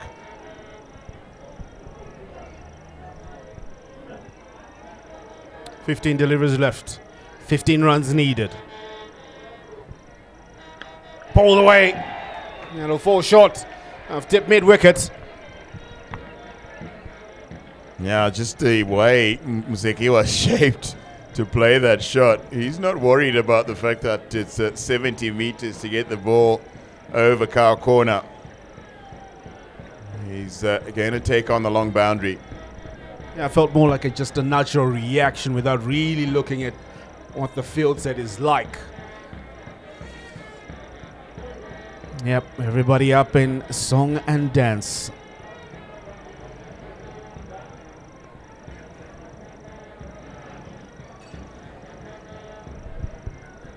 Three men on the boundary on the leg side. And That's it well. Net very fine. Yep.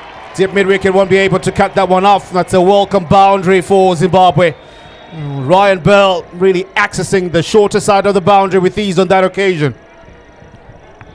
got into such a good position as well, didn't he? To really power this one in front of square to the boundary.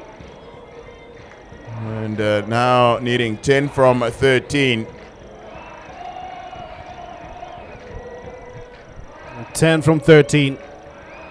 However, I don't feel the math is right from what's being chanted by the crowds here. Asking for one more hit, probably from the last delivery of the over.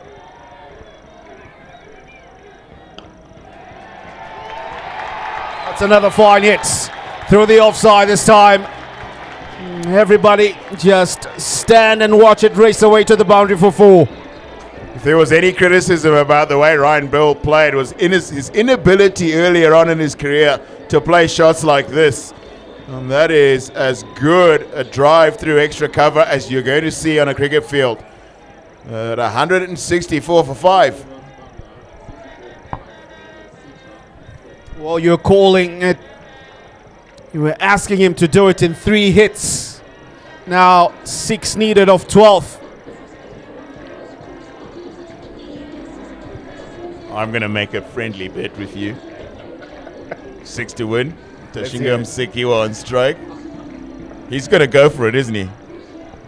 I'm with you on that one. If it's in his arc, Tashingam Sekiwa, he'll go for it. I saw him do it in Accra, Ghana, in the All Africa Games versus Uganda. Goes for it. Shorter side of the boundary. And he clears it almost by 6 meters, you would say. That's a maximum to end proceedings here. Tashingam Sekiwa.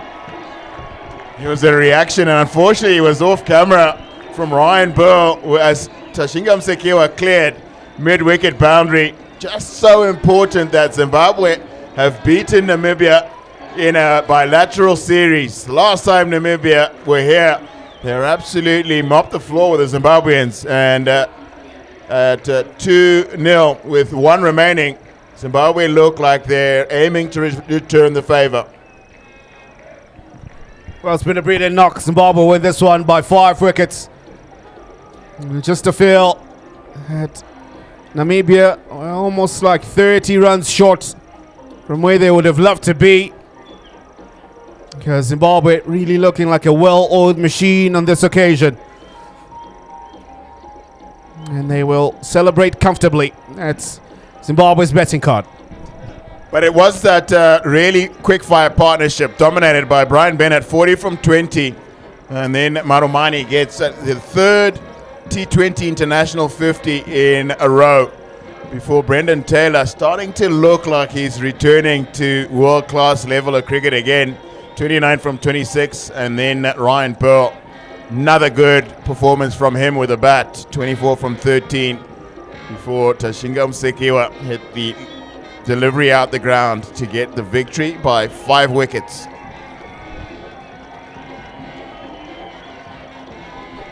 Namibia in the defense, quite a number of bowlers used. If you look at the economy rate, a little bit more on the expensive side, but only 3 were able to make a mark. JJ Smith, 2 for 38 in his allotted 4. Then Bennett Schultz, Ruben Trumpelman, and picked a wicket apiece. I was really impressed by the way Jan Isaac de Villiers bowled this afternoon. Really stood out. 3 overs for just 21 runs, but remains wicketless at the end of this innings. So this is the final match result. Namibia lost the toss and were inserted 169 for 6. Lofty Eaton again gets the top score, 47 at a good rate from just 30 deliveries. And then Richard Ngarawa, 2 for 25. Exactly the same for Brad Evans. And Tinotenda Maposa was very good at key moments in the game. Just 1 wicket for him. And then in the run chase, it was Marumani and Bennett at the top of the order. Really took a lot of the pressure off the rest of the Zimbabwean batting.